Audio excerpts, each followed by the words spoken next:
الحمد للہ وکفا والصلاة والسلام علی عباده الذین اصطفى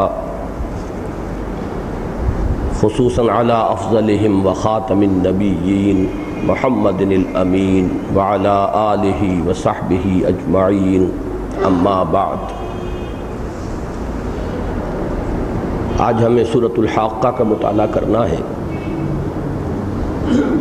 میری خواہش یہ تھی کہ اس سورہ مبارکہ کی قرأت کا ایک بہت عمدہ ریکارڈ ہمارے پاس تھا۔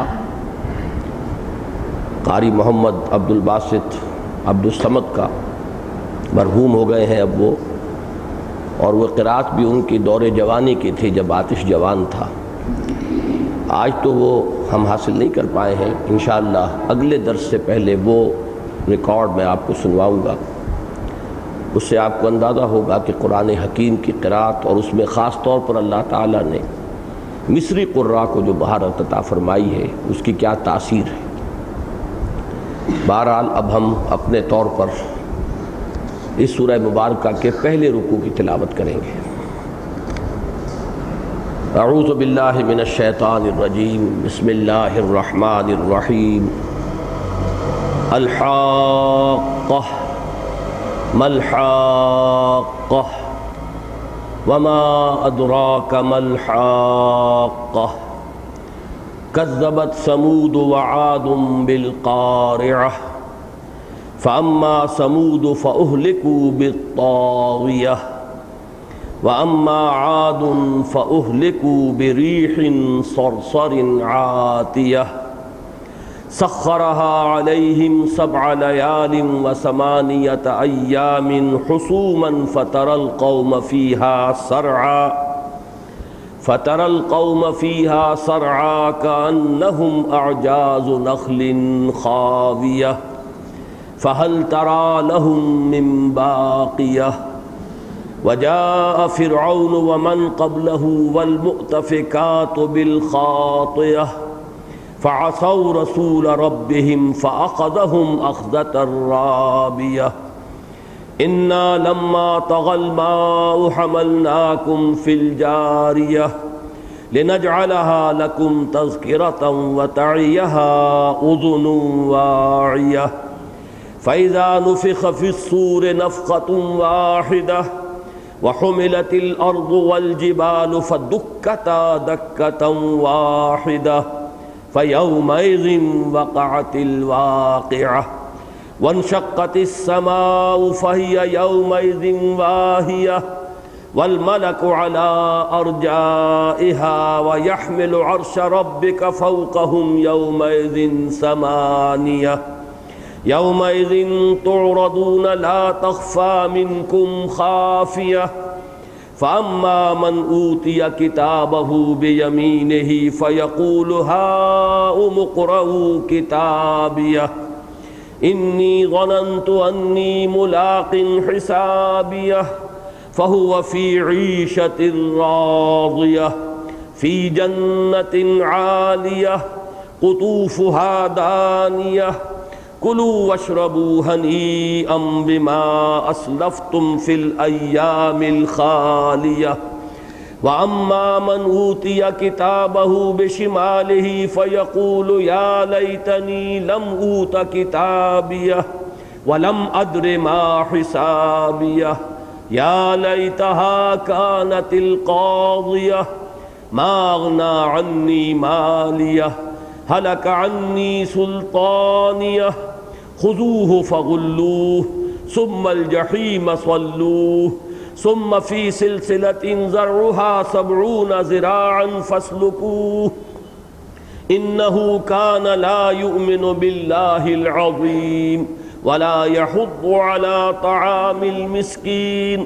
فليس له اليوم هاهنا حميم ولا طعام إلا من غسلين لا يأكله إلا الخاطئون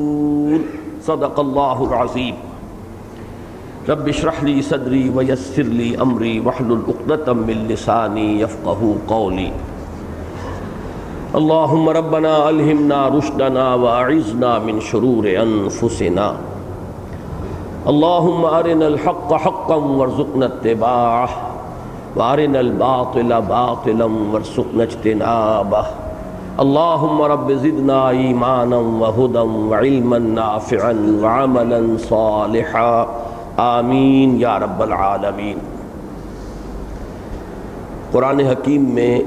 مکی صورتوں کا جو 7واں اور آخری گروپ ہے،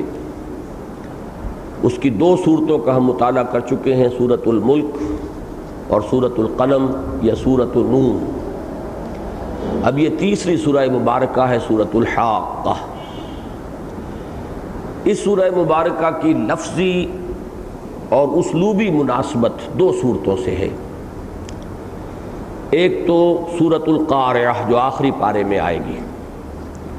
جس طرح کہ یہاں آغاز ہوا ہے الحاقہ ما الحاقہ وما ادراک ما الحاقہ، بعین ہی سورۃ القارعہ جو ہے اسی انداز میں شروع ہوتی ہے، القارعہ ما القارعہ وما ادراک ما القارعہ۔ مزید برآں ایک اور مناسبت بھی ہے کہ سورۃ القارعہ میں بھی ایک جگہ پر ہے جو ہے ہا، وہ صرف اضافی طور پر قافیے کی ضرورت کے لیے یا سکتے کے لیے آئی ہے۔ فَأُمُّهُ ہاویہ وما ادراک ما ہیہ، وہ ہیہ لفظ ہے، تمہیں کیا معلوم کہ وہ کیا ہے ہیہ، لیکن یہ کہ ہیہ اس کو پڑھا جاتا ہے، لکھا جاتا ہے، اس لیے کہ اس سے پھر وہ صوتی آہنگ قائم ہوتا ہے، وہ قافیے کی ایک ضرورت ہے۔ وہ وصف جو ہے اس سورہ مبارکہ میں بہت نمایاں ہے۔ اس میں یہ ہا پر جو ختم ہو رہی ہیں اکثر آیات، ان میں آپ دیکھیں گے کہ وہ ہا جو ہے لفظ کا اصل حصہ نہیں ہے، بلکہ وہ بھی اسی ردم کے لیے اور اس صوتی آہنگ کے لیے، ایک وقفے کے لیے، سکتے کے لیے اس لفظ کو استعمال، اس حرف کو استعمال کیا گیا ہے، گویا کہ یہ اضافی حرف ہے۔ جہاں تک معنوی مناسبت کا تعلق ہے، اس سورہ مبارکہ کی معنوی مناسبت سورۃ الواقعہ سے سب سے زیادہ ہے۔ ایک تو یہ بھی دیکھیے کہ وہ بھی شروع ہوئی ہے اذا وقعت الواقعہ لیس لوقعتها کاذبہ، اس سورہ مبارکہ میں بھی وہ الفاظ آئے ہیں فیومئذ وقعت الواقعہ، گویا کہ آغاز کے اعتبار سے بھی مناسبت ہے، لیکن آخری جو آیات ہیں یہ 2 ہی صورتیں ہیں، سورۃ الواقعہ اور یہ سورۃ الحاقہ،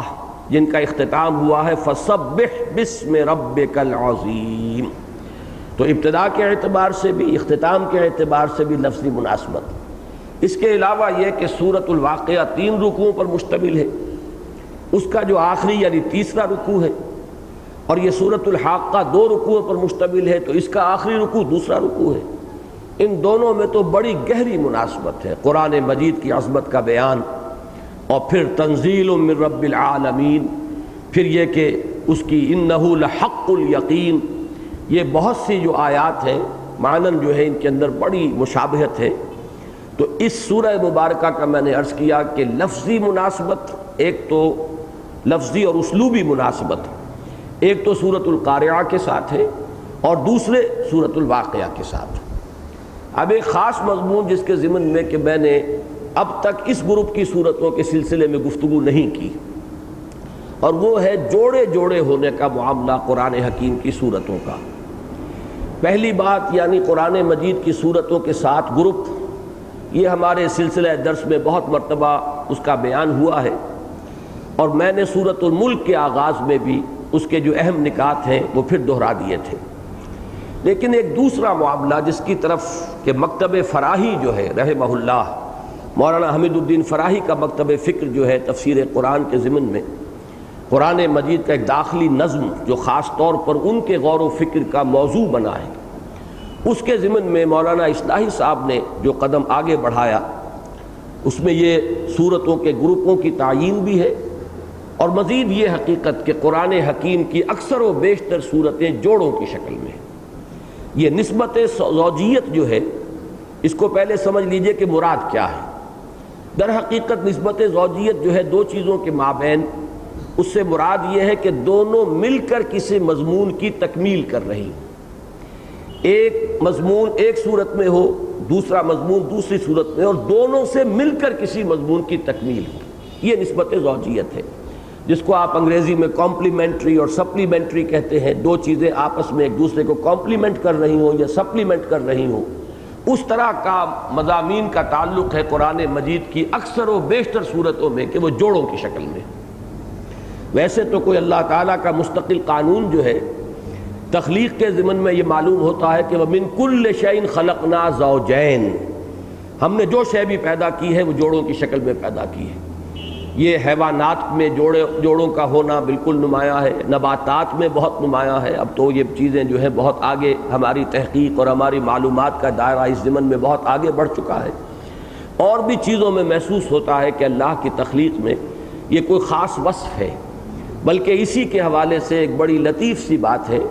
کہ یہ دنیا کی زندگی بھی نامکمل ہے جب تک کہ اس کے ساتھ اس کا جوڑا شامل نہ ہو، اور وہ ہے آخرت کی زندگی. دنیا اور آخرت ایک دوسرے کے مابین ایک نسبت زوجیت کے حامل ہے. یہی جو فلسفہ آخرت کے ضمن میں تفصیلی گفتگو میں کر چکا ہوں کہ اخلاقی حس جو ہے انسان کے اندر، اس کی کوئی توجیہ ممکن نہیں ہے جب تک کہ آخرت کو نہ مانا جائے. تو گویا کہ دنیا نامکمل ہے،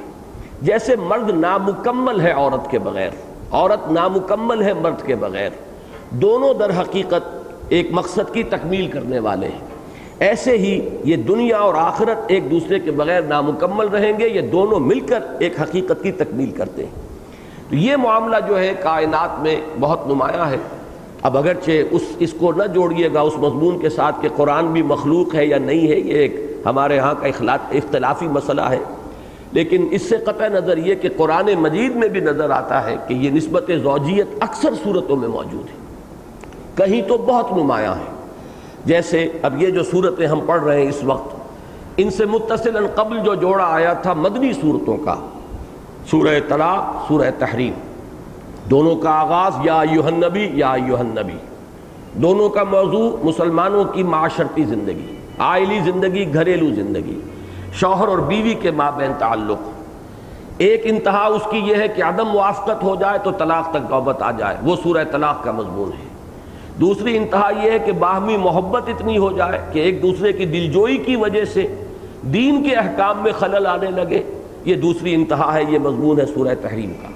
معلوم ہوا کہ دونوں مضامین نے مل کر، دونوں صورتوں نے مل کر ایک موضوع کی تکمیل کر دی. اسی طرح یہ 6 صورتیں جو اس پارے میں 29ویں پارے میں شروع میں آئی ہیں، اس کے بعد 7ویں اور 8ویں صورتیں جو ہیں، سورۃ المزمل، سورۃ المدثر. یا ایھا المزمل قم، یا ایھا المدثر قم. مزمل اور مدثر کے بھی بالکل ایک ہی معنی ہے، اے کمبل میں لپٹنے والے، اے کپڑے میں لپٹ کر لیٹنے والے، کھڑے ہو جاؤ، کمر بستہ ہو جاؤ. پھر دیکھیے اس کے بعد ایک کھڑا ہونا ہے رات کا، قم اللیل الا قلیلا. وہ ہے اپنی ذاتی تربیت، وہ ذاتی مشقت اور ریاضت کے جو حضور صلی اللہ علیہ وسلم سے کرائی گئی ہے ابتدائی دور میں. اور دوسرا کھڑا ہونا جو ہے، کمر بستہ ہو جانا، وہ دن کا ہے، وہ ہے دعوت و تبلیغ کا. قم فانذر وربک فکبر. معلوم ہوا کہ بہت ہی نمایاں طور پر ان کے مابین وہ نسبت زوجیت موجود ہے. ذرا دور جائیے تو قرآن مجید کی صورتوں میں آغاز میں سورہ بقرہ، سورہ آل عمران، ان کے درمیان نسبت زوجیت بہت نمایاں ہے. دونوں کو حضور نے ایک نام دیا ہے، الزہراوین، دو انتہائی تابناک اور روشن صورتیں. دونوں کا آغاز الف لام میم سے، دونوں کے اختتام پر بڑی عظیم دعائیں. اب یہ تو تفصیل سے میں بیان کر چکا ہوں، اس وقت جو ہے ان کو اشارے کر رہا ہوں. اسی طرح قرآن مجید کا اختتام ہوتا ہے معوذتین. یہ بھی 2 صورتوں کا ایک ہی نام ہے، الزہراوین، معوذتین، یعنی دونوں میں تعوذ کا مضمون ہے. اور عجیب بات یہ ہے کہ ایک میں تعوذ ہے ان چیزوں سے، پناہ اللہ کی طلب کی جا رہی ہے، سکھایا جا رہا ہے اللہ کی پناہ طلب کرو کن چیزوں سے، جو انسان پر خارج سے حملہ آور ہوتی ہے. کسی شخص کا حسد ہے، کوئی جادو کر رہا ہے، ٹونا ٹوٹکا کر رہا ہے، رات کی تاریکی کے اندر جو بلائیں ہیں ان سب سے انسان پناہ طلب کرتا ہے. قل اعوذ برب الفلق من شر ما خلق ومن شر غاسق اذا وقب ومن شر النفاثات في العقد ومن شر حاسد اذا حسد. اور اگلی صورت میں تعوذ ہے خود انسان کے اپنے نفس سے جو وسوسے اٹھتے ہیں. اگرچہ اس میں پھونکے مارنے والا شیطان لعین ہے، لیکن یہ ہے کہ وہ اس کے اندر سے ہو کر سارا فساد پیدا کرنے والی شے ہے. الذی یوسوس فی صدور الناس من الجنۃ والناس. تو معلوم یہ ہوا کہ یہ نسبت زوجیت زیادہ تفصیل میں جانے کا موقع نہیں ہے، لیکن یہ کہ میں نے دو جوڑے یہاں بتا دیے کہ ایک تو ان صورتوں کے بالکل شروع میں متصلاً قبل، ایک ان 6 صورتوں سے مراد سورۃ الملک، سورۃ القلم، سورۃ الحاقہ جو آج ہم پڑھ رہے ہیں، اس کے بعد سورۃ المعارج، سورۃ نوح، سورۃ الجن، یہ 6 صورتیں ہیں۔ اس کے بعد پھر جوڑوں کا معاملہ بالکل نمایاں ہے، اس سے پہلے بھی جوڑوں کا معاملہ بالکل نمایاں ہے۔ پھر ابتدا اور اختتام کے بارے میں بھی میں نے بتا دیا۔ جہاں تک سورۃ الفاتحہ کا تعلق ہے، وہ تو گویا ایک تاج ہے پورے قرآن مجید کے لیے، اسے آپ ام الکتاب بھی کہتے ہیں، اساس الکتاب بھی کہتے ہیں، وہ تو ایک بالکل منفرد صورت کی حیثیت کی حامل صورت ہے، اگرچہ اس کے بارے میں میں چند باتیں عرض کروں گا۔ لیکن یہ کہ بقیہ قرآن مجید کی صورتوں میں اکثر و بیشتر نسبت زوجیت نمایاں ہے۔ ایک بات کو اصولاً اصلاحی صاحب نے تسلیم کیا ہے، اور وہ یہ ہے کہ بعض صورتیں منفرد ہیں، بلکہ انہوں نے لفظ استعمال کیا ضمیمے کا۔ بعض صورتوں کی حیثیت جو ہے دوسری بڑی صورتوں کے ضمیموں کی ہے، لیکن میرا یہ خیال ہے کہ یہ لفظ جو ہے شاید مناسب نہیں ہے۔ اس حقیقت کو وہ بیان کرنا چاہتے ہیں وہ درست ہے، وہ یہ کہ بعض صورتیں منفرد مزاج کی ہیں، ان کے ساتھ کوئی جوڑا نہیں ہے، لیکن ضمیمے کا لفظ جو ہے وہ ایک صورت کے ساتھ تو میں سمجھتا ہوں کہ بہت صحیح اس کا اطلاق ہے، سورۃ الحجرات۔ سورۃ الحجرات جو ہے اس میں شک نہیں ہے کہ سورۃ الفتح کا ضمیمہ ہے۔ سورۃ الفتح کے آخری رکوع میں جو شان آئی ہے حضور کی، محمد الرسول اللہ، اور پھر صحابہ کی، والذین معہ اشداء علی الکفار رحماء بینہم، یہ در حقیقت اسی کی شرح ہے کہ جو آپ کو سورہ حجرات میں مل رہی ہے۔ لیکن یہ کہ اس کا یہ معنی نہیں ہے کہ وہ کوئی ضمنی حیثیت کی یا ضمنی اہمیت کی صورت ہے، بڑی عظیم صورت ہے سورۃ الحجرات۔ اسی لیے میں عرض کر رہا تھا کہ لفظ ضمنی جو ہے شاید مناسب نہیں ہے۔ البتہ یہ کہ اصولاً یہ بات تسلیم کرنی پڑتی ہے کہ تمام صورتیں قرآن مجید کی جوڑوں کی شکل میں نہیں ہیں، بلکہ بعض جگہ پر منفرد مزاج، منفرد مرتبہ و مقام کی اور منفرد حیثیت کی مالک صورتیں ملتی ہیں۔ ان میں سب سے نمایاں، سب سے عظیم سورۃ الفاتحہ ہے، اس کا کوئی لفظی اور معنوی جوڑا قریب بہرحال موجود نہیں ہے، بعد میں عرض کروں گا۔ لیکن مولانا اصلاحی صاحب نے اس اصول پر، میں یہ سمجھتا ہوں چونکہ اب شاید دوبارہ ان مضامین کے اوپر گفتگو کی اس معنی میں، اس انداز میں نوبت نہ آئے، کہ جو اصول ہے ان کا وہ صحیح ہے، لیکن اس کے اطلاق میں ان سے خطا ہوئی ہے۔ انہوں نے بہت سی منفرد جو مزاج کی صورتیں تھیں انہیں بھی کچھ تکلف بلکہ تصنع کے ساتھ جوڑوں کی شکل دے دی۔ مثلا سورہ یوسف اور سورہ رعد، اس کو جوڑا بنا دیا گیا، حالانکہ ان دونوں کے مابین واقعہ یہ ہے کہ کوئی نسبت زوجیت جو ہے وہ نمایاں تو کم سے کم موجود نہیں۔ ویسے تو قرآن مجید کی کوئی سی بھی 2 صورتوں کو آپ لے لیجئے، کوئی نہ کوئی مشابہت کا پہلو تو نکل آئے گا، لیکن وہ اس درجے ہو کہ جس کی بنا پر انہیں قرار دیا جائے کہ یہ جوڑے کی شکل میں ہے، یہ جو ہے بہت سی جگہوں پر موجود نہیں ہے، بلکہ اس میں پھر تکلف اور تصنع سے کام لینا پڑا ہے۔ میرے نزدیک اس کو ذرا نوٹ کر لیجئے کہ شروع میں سورہ فاتحہ منفرد ہے، پھر جوڑا جوڑا چل رہے ہیں، اور یہ چلیں گے سورہ توبہ تک۔ سورہ بقرہ، سورہ آل عمران نمایاں ترین جوڑا ہے، سورہ نساء، سورہ مائدہ، بالکل معنوی اعتبار سے، لفظی اعتبار سے، ہر اعتبار سے ایک جوڑے کی شرطیں پوری کر رہی ہیں۔ سورہ انعام، سورہ اعراف نمایاں ترین جوڑا، آگے پھر سورہ انفال، سورہ توبہ، یہاں تک تو یہ جوڑے چلے آ رہے ہیں۔ البتہ اس کے بعد یہ میں جس وقت ان صورتوں کے درس سے گزر رہا تھا وہاں تفصیل سے بیان کر چکا ہوں کہ پھر جو اگلا گروپ آتا ہے، تیسرا گروپ ہے صورتوں کا، اس میں 3 کے گروپ ہیں چھوٹے، جن میں 2 کے مابین وہ مناسبت، وہ مشابہت موجود ہے جو ان میں نسبت زوجیت کو ثابت کرتی ہے، اور ایک بالکل منفرد مزاج کی صورت ہے۔ سورہ یونس، سورہ ہود بالکل صحیح ہے، جوڑے کی شرط پر پوری اترنے والی مضامین کی مشابہت کے اعتبار سے، لیکن سورہ یوسف یہ بالکل منفرد ہے۔ پوری صورت میں شروع سے آخر تک ایک ہی نبی کے حالات بیان ہو رہے ہیں، یہ تو گویا کہ ایک اعتبار سے پورے قرآن میں منفرد ہے کہ کہیں آپ کو یہ انداز نظر نہیں آئے گا۔ پھر اس میں وہ اصولی مضامین جو مکی صورتوں کے ہیں وہ بھی بہت کم،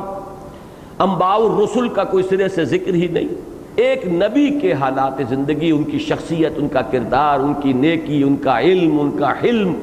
ان کی عفت، ان کی عصمت، جو بھی ان کی ایک کردار کی بلندی ہے اس کو نمایاں کیا گیا۔ اس کے بعد 3 صورتیں آتی ہیں، سورہ رعد اور سورہ ابراہیم، یہ جوڑے کی شکل میں ہیں۔ سورہ حجر بالکل منفرد ہے، وہ اس جگہ کے سے مناسبت رکھتی نظر نہیں آتی، اس لیے کہ وہ ابتدائی زمانے کی صورت ہے، جبکہ وہ صورتیں جو وہاں جمع ہیں وہ بعد کے آخری دور کی صورتیں ہیں، وہ منفرد آئی ہے وہاں پر۔ اس کے بعد سورہ نحل منفرد ہے، جبکہ سورہ بنی اسرائیل اور سورہ کہف کے درمیان پوری نسبت زوجیت موجود ہے۔ پھر 3 کا گروپ ہے، سورہ مریم اور سورہ طٰہٰ اور سورہ انبیاء۔ ان میں سورہ طٰہٰ منفرد، مریم اور انبیاء کے مابین وہ نسبت زوجیت ہے۔ اس کے بعد مومنون اور حج، وہ ٹھیک ایک جوڑا ہے۔ پھر آ گئی سورہ نور، وہ منفرد ہے، اکیلی مدنی صورت ہے، اس کے ساتھ کوئی دوسری مدنی صورت موجود ہی نہیں ہے۔ پھر جوڑوں کی شکل میں سورہ فرقان اور سورہ شعراء اور سورہ نمل اور سورہ قصص، پھر سورہ عنکبوت اور سورہ روم، پھر سورہ لقمان اور سورہ سجدہ، یہ سب جوڑوں کی شکل میں۔ پھر سورہ احزاب ہے، وہ منفرد ہے، میں بعد میں ایک بات عرض کروں گا، اس وقت یہی نوٹ کیجئے کہ وہ منفرد ہے۔ پھر تمام صورتیں جوڑوں کی شکل میں چلی جائیں گی۔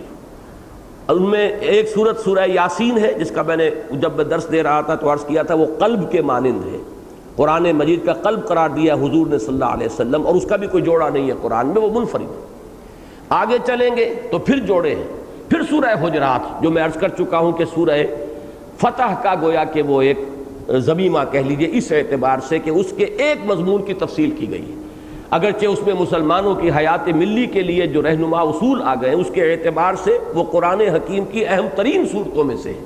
لیکن اس ترتیب کے اعتبار سے ہم کہہ سکتے ہیں کہ اس کی حیثیت جو ہے وہ ضمیمے کی ہے، سورہ فتح کے آخری رکوع کا وہ ضمیمہ بنتا ہے۔ پھر آگے چلیے سورہ قاف، یہ میں عرض کر چکا ہوں جب ہم پچھلا گروپ پڑھ رہے تھے مکی صورتوں کا، یہ منفرد ہے، اس کا جوڑا نہیں ہے۔ البتہ پھر سورہ زاریات اور سورۃ الطور، پھر سورۃ النجم، سورۃ القمر، پھر سورۃ الرحمن اور پھر سورۃ الواقعہ، یہ بالکل جوڑوں کی شکل میں ہے۔ 10 صورتیں مدنی پھر ہم پڑھ چکے ہیں جوڑوں کی شکل، بالکل نمایاں۔ ان میں نمایاں ترین جوڑا ابھی میں عرض کر چکا ہوں، سورہ تحریم، سورہ طلاق، سورہ تغابن، اس سے پیچھے چلیے، اور سورہ منافقون، ایک ایمان کی حقیقت، ایک نفاق کی حقیقت، اس سے پیچھے چلیے سورہ جمعہ، سورہ صف، ایک حضور کے مقصد بعثت کو بیان کر رہی ہے، ایک حضور کے اساسی طریقہ کار کو بیان کر رہی ہے۔ یہ تمام صورتیں معنوی اعتبار سے جوڑوں کی شکل میں۔ البتہ اب ہم پہنچے اس مقام پر اس پوری تفصیل کے بعد تو سورہ ملک بھی اس گروپ کے اندر یہ منفرد صورت ہے، اس کے اندر اس کا بھی جوڑا در حقیقت ویسے تو کہا جا سکتا ہے آسانی سے، اس سے پہلے بھی جوڑا موجود ہے، بعد میں 6 صورتوں کے بعد جوڑا موجود ہے۔ اگر تکلف اور تصنع کرنا ہو تو سورۃ الملک اور سورۃ القلم کو جمع کر دیجئے، سورہ حاقہ اور سورہ معارج کو جمع کر دیجئے، سورہ نوح اور سورہ جن کو جمع کر دیجئے اور ان کو جوڑا قرار دے دیجئے، لیکن مضامین کے اعتبار سے یہ جوڑے نہیں بنتے، بلکہ سورۃ الملک منفرد ہے۔ جوڑے کی نسبت بنتی ہے سورۃ الحاقہ اور سورۃ القلم میں۔ اسی طریقے سے جوڑا بنے گا سورہ معارج اور سورہ نوح۔ سورہ جن پھر بالکل منفرد ہے پورے قرآن مجید میں، اس کا تو مضمون بھی وہ ہے کہ قرآن مجید میں جنوں کی حقیقت اور جنوں کے معاملات اس طریقے سے کسی ایک صورت میں آئے نہیں۔ اس کے بعد پھر نمایاں صورتیں جو ہیں وہ جوڑوں کی شکل میں ہیں، مزمل، مدثر، پھر قیامہ اور دہر، پھر مرسلات اور عما یتساءلون، سورہ نبا، پھر نازعات، یہ اب چلتا جائے گا، یہ جوڑوں کی شکل میں آخر تک۔ یہ ہے جوڑوں کے اعتبار سے جو رائے مولانا اصلاحی صاحب نے قائم کی ہے۔ اصولاً اس سے اتفاق کے بعد کہیں کہیں اس اصول کے اطلاق اور انطباق میں جو اختلاف میرا ہے وہ میں نے بیان کر دیا۔ اس کے اندر چونکہ میں چاہتا ہوں کہ آج یہ مضمون مکمل ہو جائے تو ایک بات اور عرض کر دوں کہ ان میں بعض صورتیں جو منفرد ہیں وہ فاصلے پر جوڑوں کی شکل اختیار کر لیتی ہیں۔ مثلاً سورہ نور اور سورہ احزاب اپنی جگہ پر منفرد صورتیں ہیں، مضامین کے اعتبار سے دونوں کا مضمون، ایک میں گھر کے اندر کا پردہ، ایک میں گھر کے باہر کا پردہ، منافقین کی ریشہ دوانیوں کا موضوع یہ سورہ نور میں بھی بڑی تفصیل سے اور سورہ احزاب میں بھی بڑی تفصیل سے، مسلمانوں کی معاشرتی زندگی کے بارے میں ہدایات سورہ نور میں، سورہ احزاب میں۔ اس اعتبار سے ان کے مابین ایک جوڑے ہونے کی نسبت جو ہے وہ قائم ہو جاتی ہے۔ اسی طریقے پر سورۃ الفاتحہ کا معاملہ یہ ہے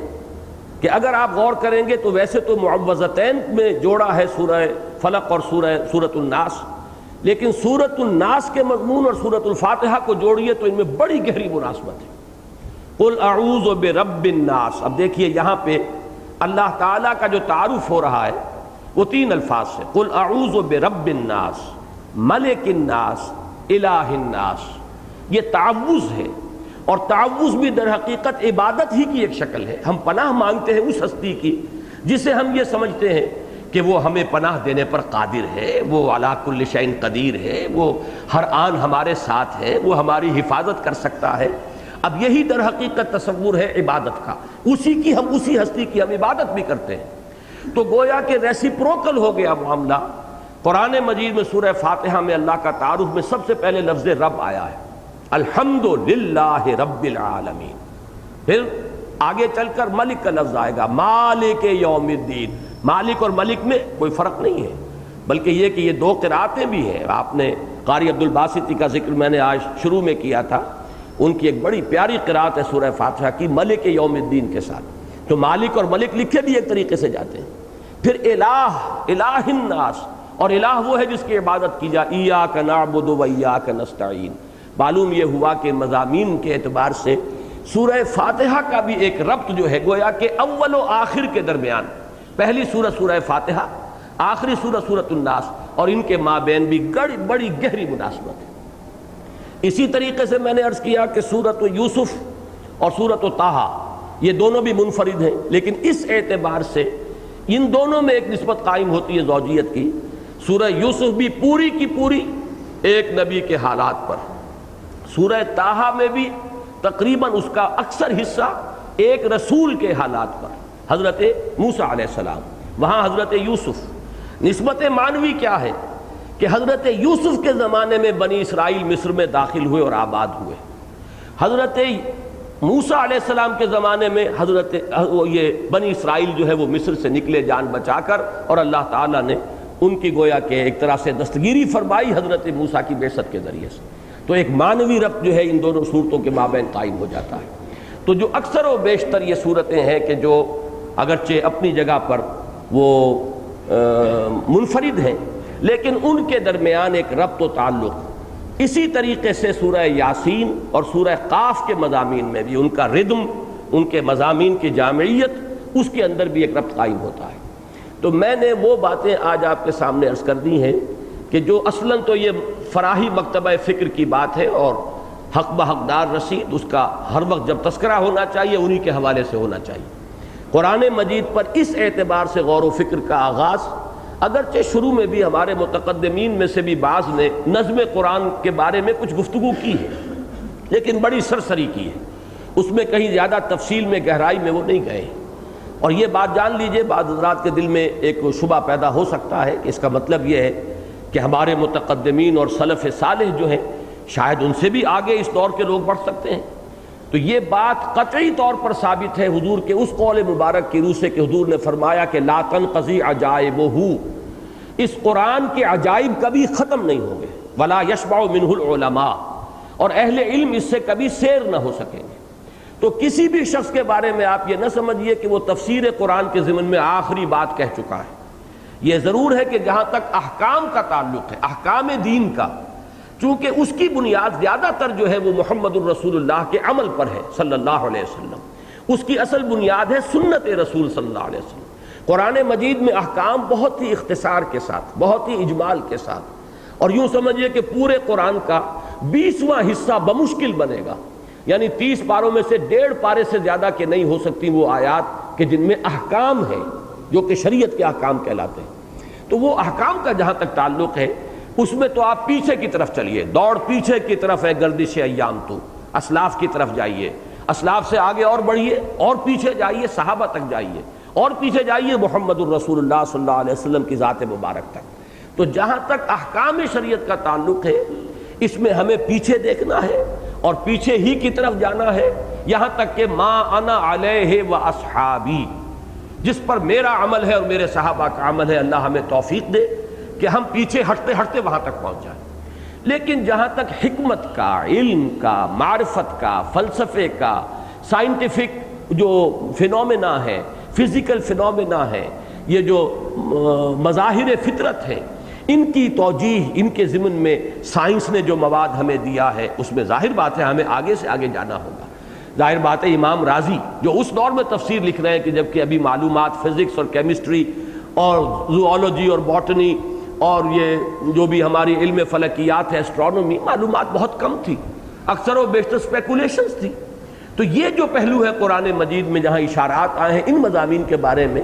ان میں ہم امام رازی کا تتبع نہیں کریں گے، ان میں تو بلکہ ہم دیکھیں گے کہ جدید معلومات، سائنس نے جو بھی انبار علم کا اور معلومات کا ہمارے قدموں میں لا ڈالا ہے، ہم اس سے استفادہ کریں گے. اسی طریقے سے قرآن مجید پر غور و فکر، حکمت قرآن، فلسفہ قرآن، حکمت ایمانی، معرفت کے جو نکات ہیں ان میں بھی غور و فکر جاری رہے گا.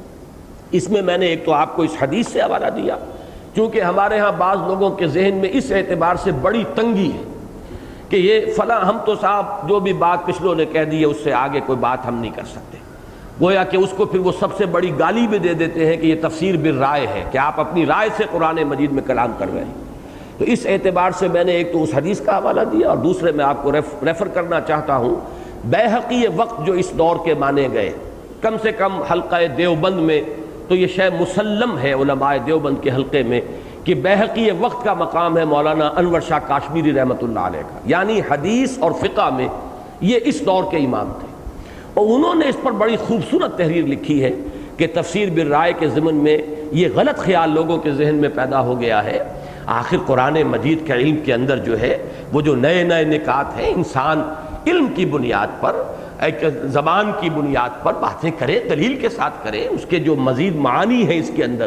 یہ تو وہ ہے کہ اس کے ہیرے اس کان کے کبھی ختم نہیں ہوں گے. اگر ہم یہ سمجھ لیں کہ اگلے جو کچھ کہہ گئے بس وہ آخری بات ہے، تو پھر یہ تو گویا کہ کان ختم ہو گئی، یا اس کے ہیرے اب آپ مزید نکالنے کی کوشش نہیں کر رہے. اس پہلو سے یہ جو معاملہ ہے نظم قرآن کا، اس میں ماننا پڑتا ہے کہ مولانا فراہی رحمۃ اللہ علیہ سے جو بات شروع ہوئی اور اسے آگے بڑھایا مولانا اصلاحی نے، اور اس میں جیسا کہ میں نے عرض کیا یہ گروپوں کا معاملہ،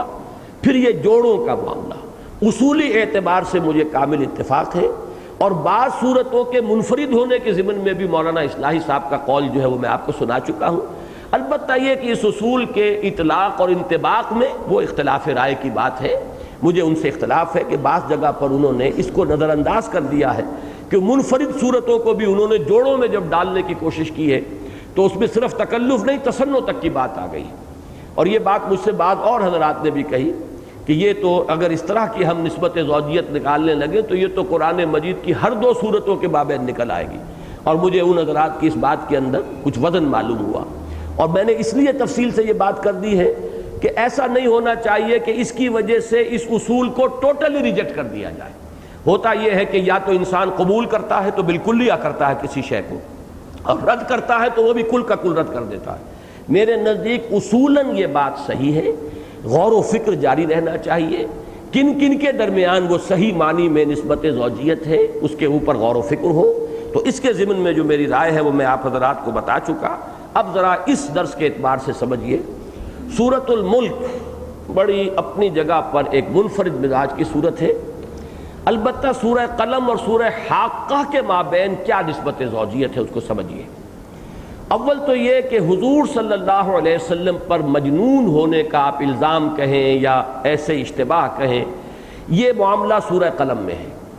اور سورہ حاقہ کے اختتام پر، وہ ابھی آج ہم نے آیات نہیں پڑھی ہیں، وہ ہمارا اگلا درس ہوگا،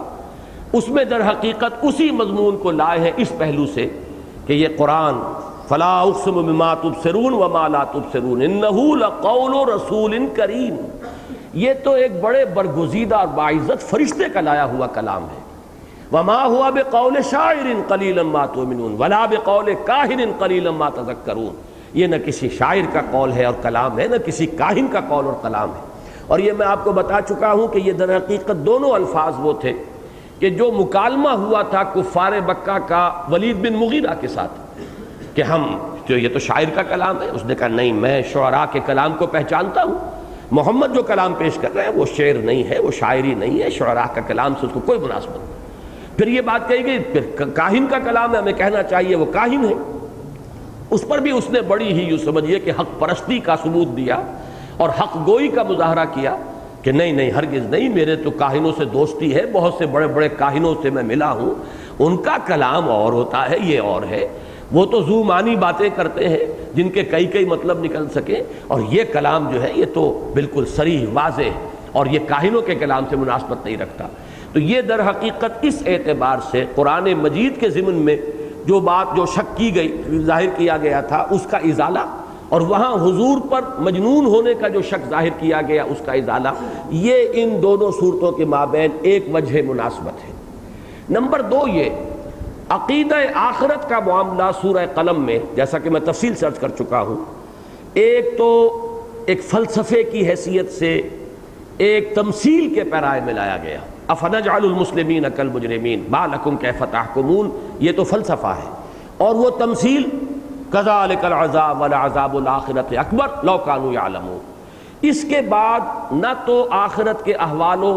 جو اس کے ہال ہیں اور جو اس کی شدائد ہیں، جو اس کے مصائب ہیں، جو اس زلزلۃ الساعہ کی جو بہت ہی سختیاں ہیں ان کا ذکر نہیں، نہ جنت اور دوزخ کا ذکر ہے، نہ جو انجام ہوگا انسانوں کا اس کا ذکر ہے، جبکہ آپ کو سورہ حاقہ میں یہ مضمون اب ملے گا، قیامت کا ہولناکیاں، پھر اہل جنت کا کیا حال ہوگا، ان کے لیے کیا اللہ کی طرف سے نعمتیں ہیں، اہل جہنم کے لیے کیا عذاب کی شکلیں ہوں گی۔ نمبر 3 یہ کہ سورہ قلم میں انباء الرسل نہیں ہے، جبکہ سورہ حاقہ میں انباء الرسل کا تذکرہ، قوم عاد، قوم سمود، قوم نوح، قوم فرعون، ان کا ذکر جو ہے وہ ہو رہا ہے۔ تو وہی نسبت جو کہ مکی صورتوں میں سے سورہ انعام اور سورہ اعراف میں تھی، اور بعد میں بھی اس کو میں نمایاں طور پر بیان کرتا رہا ہوں کہ کہیں تو انباء الرسل کی بات ہوگی، کہیں اصولی مباحث زیادہ ہوں گے، توحید کے، آخرت کے، نبوت و رسالت کے، اور کہیں جو ہے دوسری جگہ پر آپ دیکھیں گے کہ انباء الرسل۔ یہ سورہ انعام میں اور سورہ اعراف میں ہم نے سب سے زیادہ شروع میں یہ تفصیلی بحث کی تھی کہ ان دو صورتوں کے مابین مضامین کی ترتیب کیا ہے جس سے کہ ان کے مابین نسبت زوجیت متحقق ہوتی ہے۔ بالکل وہی معاملہ سورہ قلم اور سورہ حاقہ کا ہے، اور ایک نسبتاً ثانوی بات یہ ہے کہ دونوں کی آیات کی تعداد ایک ہی ہے۔ 52 آیات پر مشتمل ہے سورہ قلم، 52 آیات پر مشتمل ہے سورہ حاقہ۔ تو ان کا قامت جو ہے قد و قامت کے اعتبار سے بھی ایک تناسب ہے، مضامین کے اعتبار سے وہ جو ایک عکسی ریشو ہوتی ہے کہ اس میں وہ مضامین آئے، اس میں یہ مضامین آئے، اور دونوں نے مل کر اپنے گویا کے مضمون کی تکمیل کر دی۔ یہ ثابت ہوتا ہے کہ حاقہ اور سورہ قلم یہ بالکل ابتدائی دور کی صورتیں ہیں، یہ چھوٹی چھوٹی آیات جن میں بہت ہی صوتی آہنگ ہو، یہ ابتدائی صورتوں کا خاص وصف ہے۔ سورہ ملک کے اندر یہ صورت نہیں ہے، سورہ ملک 2 رکوعوں پر مشتمل ہے، آیات غالباً 30 ہیں یا 31 ہیں، جبکہ یہ جو ہے 2 رکوعوں پر اور 52 آیات ہیں، اور اس کے اندر بعض جو آیات ہیں ایک لفظ کی ہیں۔ سورہ ملک یہ معلوم ہوتا ہے کہ نسبتاً ذرا بعد میں نازل ہوئی ہے صورت، اور وہ زیادہ جامع اور گمبھیر ہے، خود اپنی جگہ پر مکمل صورت ہے، منفرد حیثیت کی صورت ہے، جبکہ یہ دونوں صورتیں مل کر ایک مضمون کی تکمیل کر رہی ہیں۔ یہ چند باتیں تھیں کہ جو میں آج چاہتا تھا کہ وہ جو نسبت زوجیت ہے قرآن حکیم کی صورتوں کے مابین، اس کے اعتبار سے یہ باتیں آپ کے سامنے رکھ دوں۔ اب آئیے ہم اس سورہ مبارکہ کا مطالعہ شروع کرتے ہیں۔ ایک بات اور ابتدا میں نوٹ کر لیں کہ لغت کے اعتبار سے یہ صورت مشکل صورتوں میں سے ہے۔ ویسے تو یہ کہ ابتدائی صورتیں جو ہیں وہ سب کی سب نسبتاً مشکل صورتیں ہیں، مدنی صورتوں میں جا کر جو ہے مضمون کھل جاتا ہے، آسان الفاظ، پھر یہ کہ اس میں جو ہے وضاحت ہے، خود اپنی جگہ پر مضمون کی وضاحت موجود ہے، اور مکی صورتوں میں شروع میں چھوٹی چھوٹی آیات، الفاظ بھی وہ ہیں کہ جو عام طور پر جو ظاہر بات ہے جو عربی جاننے والے لوگ نہیں ہیں ان کے لیے وہ نامانوس ہوں گے، جبکہ مدنی صورتوں کے اکثر الفاظ سے جو قرآن مجید کا پڑھنے والا بہت مانوس ہو جاتا ہے، اور وہ عام اردو داں آدمی بھی ان کے مفہوم کو کسی نہ کسی درجے میں سمجھتا ہے۔ یہی معاملہ آخری دور کی مکی صورتوں کا بھی ہے، لیکن شروع جو اس مکی صورتیں ہیں بالکل ابتدا کی، ان میں الفاظ جو ہیں ان میں چونکہ ادبیت، اور پھر یوں سمجھیے کہ جو اس کا حسن ظاہری ہے، چونکہ یہی معجزہ تھا اور سب سے زیادہ عاجز کرنے والی شے جو تھی اہل عرب کو، وہ در حقیقت قرآن مجید کی فصاحت، بلاغت، ادبیت، زبان دانی۔ تو اس اعتبار سے یہ صورتیں جو ہیں زبان کے اعتبار سے، لغت کے اعتبار سے مشکلات القرآن میں شامل ہیں۔ فرمایا الحاقہ، الحاقہ یہ اصل میں الحاققہ ہے، حق سے اس میں فاعل بنے گا حاقق، اور اسی سے پھر مؤنث حاققہ یا حاقہ۔ اس کے معنی مختلف کیے گئے ہیں، وہ سب معنی در حقیقت لفظ حق کے جو معنی ہیں یہ ان پر مبنی ہے۔ حق کے بارے میں بارہا میں نے عرض کیا ہے کہ حق ہر اس شے کو کہتے ہیں، اور اس کو سمجھ لیجئے کہ تعرف الاشیاء باسدادہا کے اصول کے مطابق کہ کسی شے کی حقیقت اس کی ضد، اس کا جو اینٹونیم ہے اس کے حوالے سے زیادہ نمایاں ہو کر آتی ہے۔ تو یہاں پر حق کا جو متبادل ہے یا متضاد ہے، وہ جو اینٹونیم ہے وہ ہے باطل۔ حق اور باطل کے درمیان فرق کیا ہے؟ ہر وہ شے کہ جو واقعی ہے، جو موجود ہے فی الواقع، وہ حق ہے، اور جو شے بظاہر نظر آ رہی ہے حقیقت میں نہیں ہے، واقعتاً نہیں ہے، وہ باطل ہے۔ جیسے سراب ہے، پانی نظر آ رہا ہے، پانی نہیں ہے، یہ باطل ہے، اور پانی ہے فی الواقع تو وہ حق ہے۔ اسی طریقے سے ہر وہ شے جو عقلاً ثابت ہو حق ہے، اور وہ شے کہ جس کو عقل رد کر دے، یہ نہیں کہ وہ عقل جو ہے اس کا ادراک نہ کر سکے، وہ دوسری بات ہے۔ ایک آدمی سمجھتا ہے کہ یہ بات میری عقل کی سرحد سے پار ہے، ماورا ہے، لیکن میری عقل اس کی نفی نہیں کرتی۔ ان دو چیزوں میں فرق کرنا چاہیے۔ ایک ہے عقل کے منافی کوئی بات، ایک ہے عقل سے ماورا کوئی بات، جس کی نفی پر بھی عقل جو ہے حکم نہیں لگا رہی۔ تو جس شے کی نفی پر عقل حکم لگا دے گی وہ باطل ہے، اور ہر وہ شے حق ہے کہ جو عقل کے نزدیک مسلم ہے۔ تیسرا مفہوم حق کا یہ ہے کہ ہر وہ شے کہ جو اخلاقاً ثابت ہے وہ حق ہے، اور ہر وہ شے جو اخلاقاً ثابت نہیں ہے وہ باطل ہے۔ اسی معنی میں ہم حقوق کا لفظ بولتے ہیں، والدین کے حقوق، پڑوسی کے حقوق، یہ حقوق کیا ہیں؟ اسی طرح فی اموالہم حق معلوم للسائل والمحروم، یہ وہ ہے کہ جو شے اخلاقاً مسلم ہے۔ تو ان تینوں مضامین کو ذہن میں رکھیے تو الحاقہ وہ واقعہ یا وہ حقیقت جو واقعی ہے، وہ شے کہ جو عقلاً مسلم ہے، وہ شے کہ جو شدنی ہے، ہو کر رہنی ہے، جس کا تقاضا علم اخلاق کرتا ہے، جیسا کہ یہ سورہ قلم میں ثابت کر چکا ہوں کہ سارا فلسفہ جو ہے قیامت کا اور آخرت کا، اس کی بنیاد اس علم الاخلاق پر ہوگی، ایتھکس پر ہوگی، کہ کوئی ایتھیکل ایٹیٹیوڈ اس دنیا میں، اخلاقی رویہ ممکن نہیں ہے جب تک کہ انسان آخرت کو اور قیامت کو نہ مانے۔ اگر اسے یہ یقین نہیں ہے کہ بدلہ مل کر رہے گا، تو وہ جو میں نے سورہ علق کی 3 آیات کے حوالے سے متعدد مرتبہ یہ بات بیان کی، کلا ان الانسان لیطغی، طغیانی سرکشی آ ہی جائے گی انسان میں، الراہ استغنا، اس لیے کہ دیکھتا ہے اپنے آپ کو آزاد، کہ کوئی پکڑ نہیں ہوتی، کوئی گرفت نہیں ہوتی۔ میں نے جھوٹ بولا، میری زبان پر کوئی چھالا بھی نہیں پڑا، میں نے کسی پر تہمت لگائی، مجھے کوئی تکلیف نہیں ہوئی۔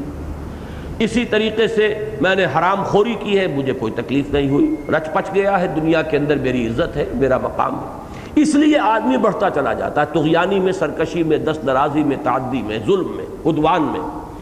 اس کا علاج کیا ہے؟ ان الی ربک الرجعی، یہ یقین کہ تیرے رب کی طرف لوٹنا ہے، جواب دہی ہے۔ یہاں بدلہ ملے نہ ملے وہاں مل کر رہے گا۔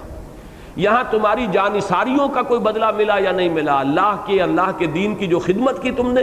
جو نصرت کی ہے اللہ کے رسول کی، کوئی بدلہ ملا یا نہیں ملا، وہاں مل کر رہے گا، وہاں اعزاز و اکرام ہوگا۔ اور یہاں پر تمہاری حرام خوریوں کی کوئی سزا ملی یا نہیں ملی، وہاں مل کر رہے گی۔ وہ تو جیسا کہ آخری پارے میں آئے گا کہ جس نے رائی کے دانے کے برابر بھی جو برائی کی ہوگی تو وہ اس کو اپنے سامنے پائے گا، اور جس نے خیر کمایا ہوگا وہ اپنے سامنے پائے گا۔ تو اس طریقے سے اخلاقاً مسلم ہے آخرت، عقلاً مسلم ہے آخرت، اور واقعی شے ہے، حقیقی شے ہے، ہو کر رہنی ہے۔ یہ ہے وہ دعویٰ اور اذعان جو اللہ تعالیٰ کی طرف سے کیا جا رہا ہے۔ ان تمام حقیقتوں کو ایک لفظ سے واضح کیا، الحاقہ، وہ ہو پڑنے والی، وہ شدنی، وہ ہو کر رہنے والی، وہ وقوع پذیر ہونے والی، وہ عقلاً اور اخلاقاً مسلم حقیقت۔ ملحاقہ، کیا ہے وہ حاقہ؟ وہ یقینی شے، وہ شدنی شے، وہ اخلاقاً اور عقلاً مسلم واقعہ کون سا ہے؟ وما ادراک ملحاقہ، اور کیا سمجھتے ہو تم، کیا تمہیں اندازہ ہے، کیا تم گمان کر سکتے ہو کہ وہ حاقہ کیا ہے؟ اب یہ ماں جو ہے، اس کے بارے میں ایک رائے یہ بھی ہے کہ یہ ماں استعجابیہ بھی ہوتا ہے، کسی شے کے اندر تعجب کا پہلو ظاہر کرنے کے لیے اور چونکہ خطاب اول یہاں حضور سے ہے صلی اللہ علیہ وسلم، اس اعتبار سے بعض حضرات نے اس کا مفہوم یہ نکالا، ایک فرق کیا ہے کہ قرآن مجید سے حضور سے خطاب کرتے ہوئے جہاں تو آئے گا وما یدری کا، وہاں تو اس کے معنی یہ ہوں گے کہ آپ کو کیا معلوم، یعنی نہیں معلوم، گویا کہ وہ نفی کے معنی میں آئے گا۔ لیکن جہاں آئے گا وما ادرا کا، ماضی کے صیغے سے، وہاں مفہوم یہ ہوگا کہ آپ کو خوب معلوم ہے، کیا اچھے آپ واقف ہیں اس سے، یہ حقیقت آپ کے لیے گویا کہ معلوم اور معروف حقیقت ہے۔ تو یہاں ماضی کا صیغہ آیا ہے تو وہ معنی لینے کی گنجائش ہے، لیکن یہ کہ اکثر و بیشتر حضرات نے اس لیے کہ خطاب چاہے حضور سے ہو رہا ہو، در حقیقت یہ خطاب حضور سے نہیں ہے، بلکہ بواسطہ رسول صلی اللہ علیہ وسلم یہ خطاب تو ہو رہا ہے منکرین قیامت سے۔ وما ادراک ما الحاقہ، تم کیا جانو، تمہیں کوئی اندازہ نہیں ہے، وہ اس کا کوئی تم تصور بھی نہیں کر سکتے، تمہیں بتایا جائے تب بھی تم جو اس کی ہولناکی ہے اس کا کوئی اندازہ نہیں کر سکتے۔ وہ واقعہ ہو کر رہے گا، ہو کر رہنے والی شے ہے، اور تم کیا جانو کہ وہ کیا ہے، اور تم واقعتاً سمجھ نہیں سکتے، تمہارے ادراک اور شعور سے وہ گویا کہ ماورا ہے۔ البتہ یہ جو چیزیں اب یہاں آ رہی ہیں، یہ چونکہ اب وہ قیامت کے احوال ہیں اور پھر آخرت کے احوال ہیں، جنت اور دوزخ کی کچھ باتیں ہیں، یہ تمام چیزیں متشابہات میں سے ہیں، اس معنی میں ہم بھی نہیں جان سکتے، کما حقہ، ان حقائق کا ادراک اور شعور ہمارے لیے بھی ممکن نہیں۔ منکرین تو کیا سمجھیں گے، اس پر ایمان رکھنے والوں کے لیے بھی ممکن نہیں ہے کہ اس کی اصل کنہ اور حقیقت کو سمجھ سکیں۔ اس لیے بس ہم متشابہات کے زمرے میں شامل کرتے ہیں ان کو کہ ہمارا ایمان ہے، البتہ یہ ہے کہ ان کی اصل حقیقت تو وہیں چل کر کھلے گی، جب یہ حقیقتیں ہمارے سامنے مبرہن ہو کر آئیں گی، واشگاف ہو کر آئیں گی، تب معلوم ہوگا، اور اس وقت ہمارے حواس بھی اور ہوں گے۔ فَبَصَرُكَ الْيَوْمَ حَدِيدٌ، قیامت کے دن جو کہا جائے گا آج تمہاری نگاہیں بڑی تیز ہو گئی ہیں، ہر شے کی حقیقت سامنے آ گئی، تو اس وقت تو ہر شے جو ہے ہمارے سامنے ہوگی۔ اس وقت یہ ہے کہ قرآن مجید نے اس کے قریب تر ہمارے ذہن اور تصور کو لانے کے لیے کچھ الفاظ استعمال کیے ہیں جس سے ایک دھندلا سا ایک تصور قائم ہو سکتا ہے، اور اس پر ہمارا ایمان ہے۔ آمنا بہ کل من عند ربنا کذبت ثمود وعاد بالقارعہ، جھٹلایا سمود کی قوم نے، اور سمود در حقیقت آل سمود تھے، ان کے جد امجد کا نام سمود تھا، یہ بنو سمود ہیں کہ جو اپنے جد امجد ہی کے نام سے پھر ایک قوم کی حیثیت سے وہ معروف ہو گئے۔ وعاد، اور عاد کی قوم نے، بالقارعہ، کھڑکھڑانے والی کا، قرع کہتے ہیں ضرب الشیء بالشیء، کسی چیز کو کسی چیز کے ٹکرانے سے جو آواز آتی ہے۔ اب دروازے کو آپ تھپ تھپاتے ہیں، یہ بھی قرع ہے، کسی اور شے کو ایک دوسرے سے ٹکرا کر آواز پیدا کرتے ہیں، یہ بھی قرع ہے۔ قارعہ، یہ وہ لفظ آ گیا کہ جس سے وہ سورہ مبارکہ شروع ہوئی ہے، القارعہ مل قارعہ وما ادراک مل قارعہ، میں ذکر کر چکا ہوں کہ یہ اسلوب جو ہے بہت قریب ہے۔ تو قارعہ سے مراد ہے وہی قیامت، اس لیے کہ جب وہ آئے گی تو کھڑکھڑاتی ہوئی آئے گی، کرے ایک دوسرے سے ٹکرائیں گے، پہاڑ ٹکرائیں گے، پہاڑ جو ہے حبام منصورہ ہو جائیں گے، جو میں الشمس والقمر، سورج اور چاند جمع ہو جائیں گے، اور آسمانوں کے اندر، ستاروں کے اندر وہ جو نقشے اب آگے چل کر صورتوں میں آئیں گے، اذا السماء انفطرت، و اسی طریقے سے اذا الشمس کورت و اذا النجوم انکدرت، یہ تمام نقشے جو ہیں تو اس کو جمع کر دیا گیا ایک لفظ قارعہ، جس کو کہا گیا سورہ حج میں زلزلۃ الساعہ۔ وہ زلزلۃ الساعہ جب آئے گا تو جو ایک توڑ پھوڑ ہوگی اور جو ٹکراؤ ہوگا، اس کو ایک لفظ قارعہ سے تعبیر کیا، اس لیے کہ جیسے کہ ایک شے کو دوسرے شے سے ٹکراتے ہیں تو اس سے آواز نکلتی ہے، ایسے ہی وہ کھڑکھڑانے والی ہوگی۔ گویا کہ منکرین آخرت سے یہاں سارا خطاب ہو رہا ہے، جبکہ سورہ قلم میں عرض کر چکا ہوں کہ وہاں مثبت انداز میں، ایک تمثیل کے پیرائے میں، عقلی استدلال کے انداز میں قیامت کی بات سمجھائی گئی، آخرت کی حقیقت جو ہے وہ نمایاں کی گئی۔ یہاں واقعاتی انداز میں اس کا تذکرہ ہو رہا ہے، اور جو اس کا انکار کرنے والے تھے وہ کس انجام سے دوچار ہوئے اس کا تذکرہ ہو رہا ہے۔ یہ انباء الرسل جس کو ہم کہتے ہیں۔ فَأَمَّا ثَمُودُ فَأُهْلِكُوا بِالطَّاغِيَةِ، تو جہاں تک سمود کا تعلق ہے تو وہ ہلاک کیے گئے طاغیہ کے ذریعے۔ اب یہ طاغیہ، طغا جو ہے، یہ لفظ جو ہے پچھلی مرتبہ بھی آیا تھا سورہ قلم میں، جبکہ وہ لوگ جو اصحاب الجنہ جو ہیں، جب ان پر وہ آفت آ گئی تو انہوں نے کہا انا کنا طاغین، ہم ہی تھے سرکش، بڑھ جانے والے۔ یہی لفظ آیا سورہ علق کی ان آیات میں جن کا اب بھی میں نے حوالہ دیا، کلا ان الانسان لیطغی، طغا یطغا، اس کے معنی ہے کسی شے کا اپنے حد سے تجاوز کر جانا۔ اب پانی جو ہے دریا اپنے حدود کے اندر ہے تو ٹھیک ہے، اپنے حدود سے نکل گیا، یہ طغیانی ہے، وہ تجاوز کر گیا ہے اپنے حدود سے، یہ طغیانی ہے۔ دریا کو اپنی موج کی طغیانیوں سے کام، کشتی کسی کی پار ہو یا درمیان رہے تو یہ طغیانی ہے، موجوں کی طغیانی، دریا کی طغیانی۔ یہاں پر ایک رائے تو یہ ظاہر کی گئی ہے کہ طاغیہ یہاں مصدر کے معنی میں ہے، جیسے کہ عافیت، عافیہ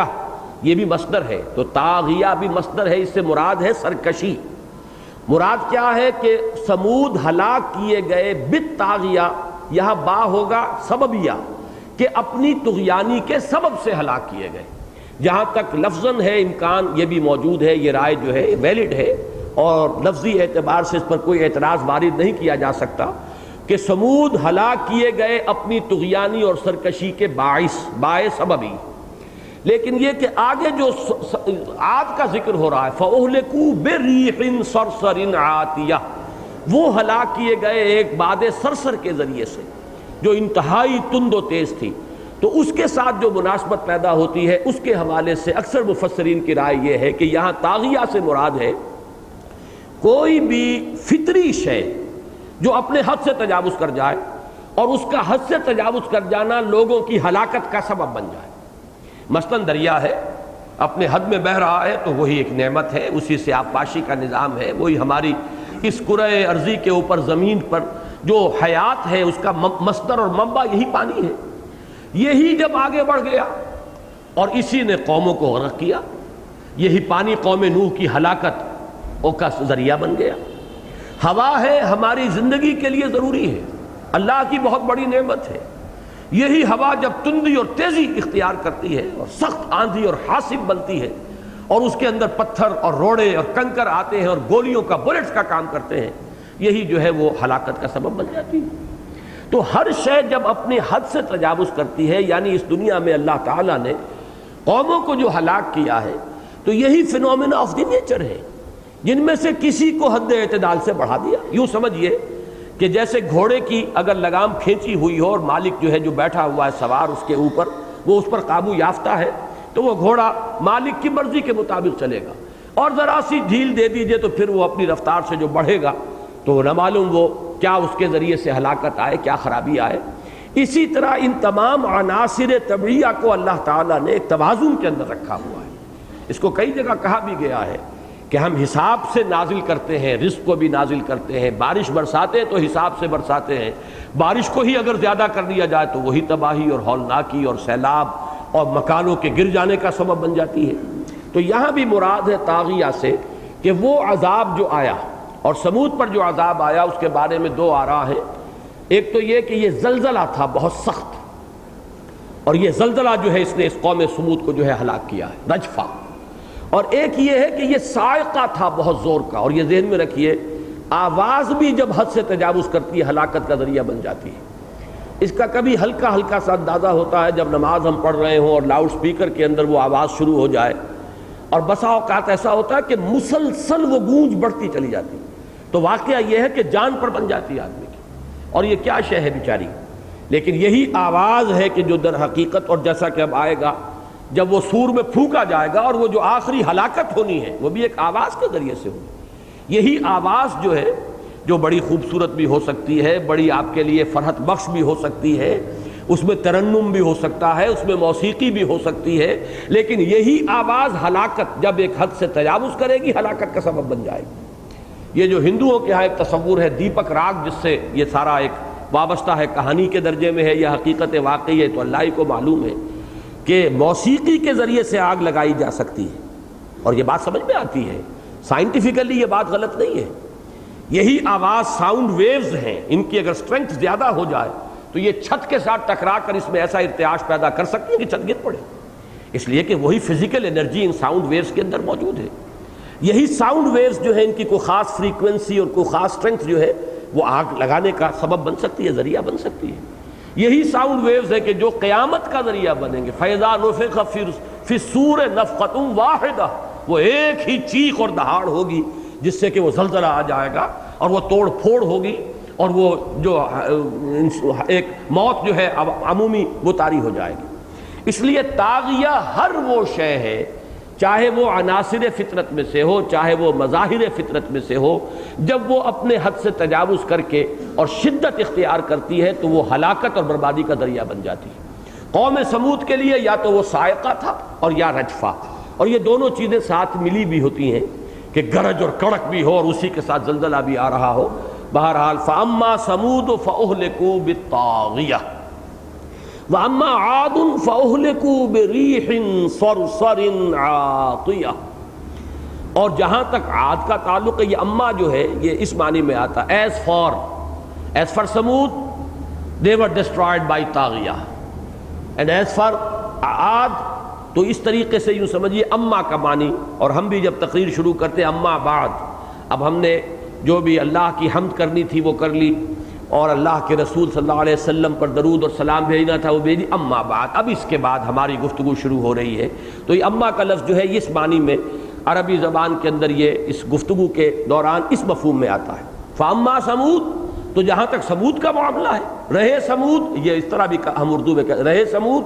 تو وہ ہلاک کیے گئے طاغیہ کے ذریعے سے، اور رہے عاد یعنی جہاں تک عاد کا معاملہ ہے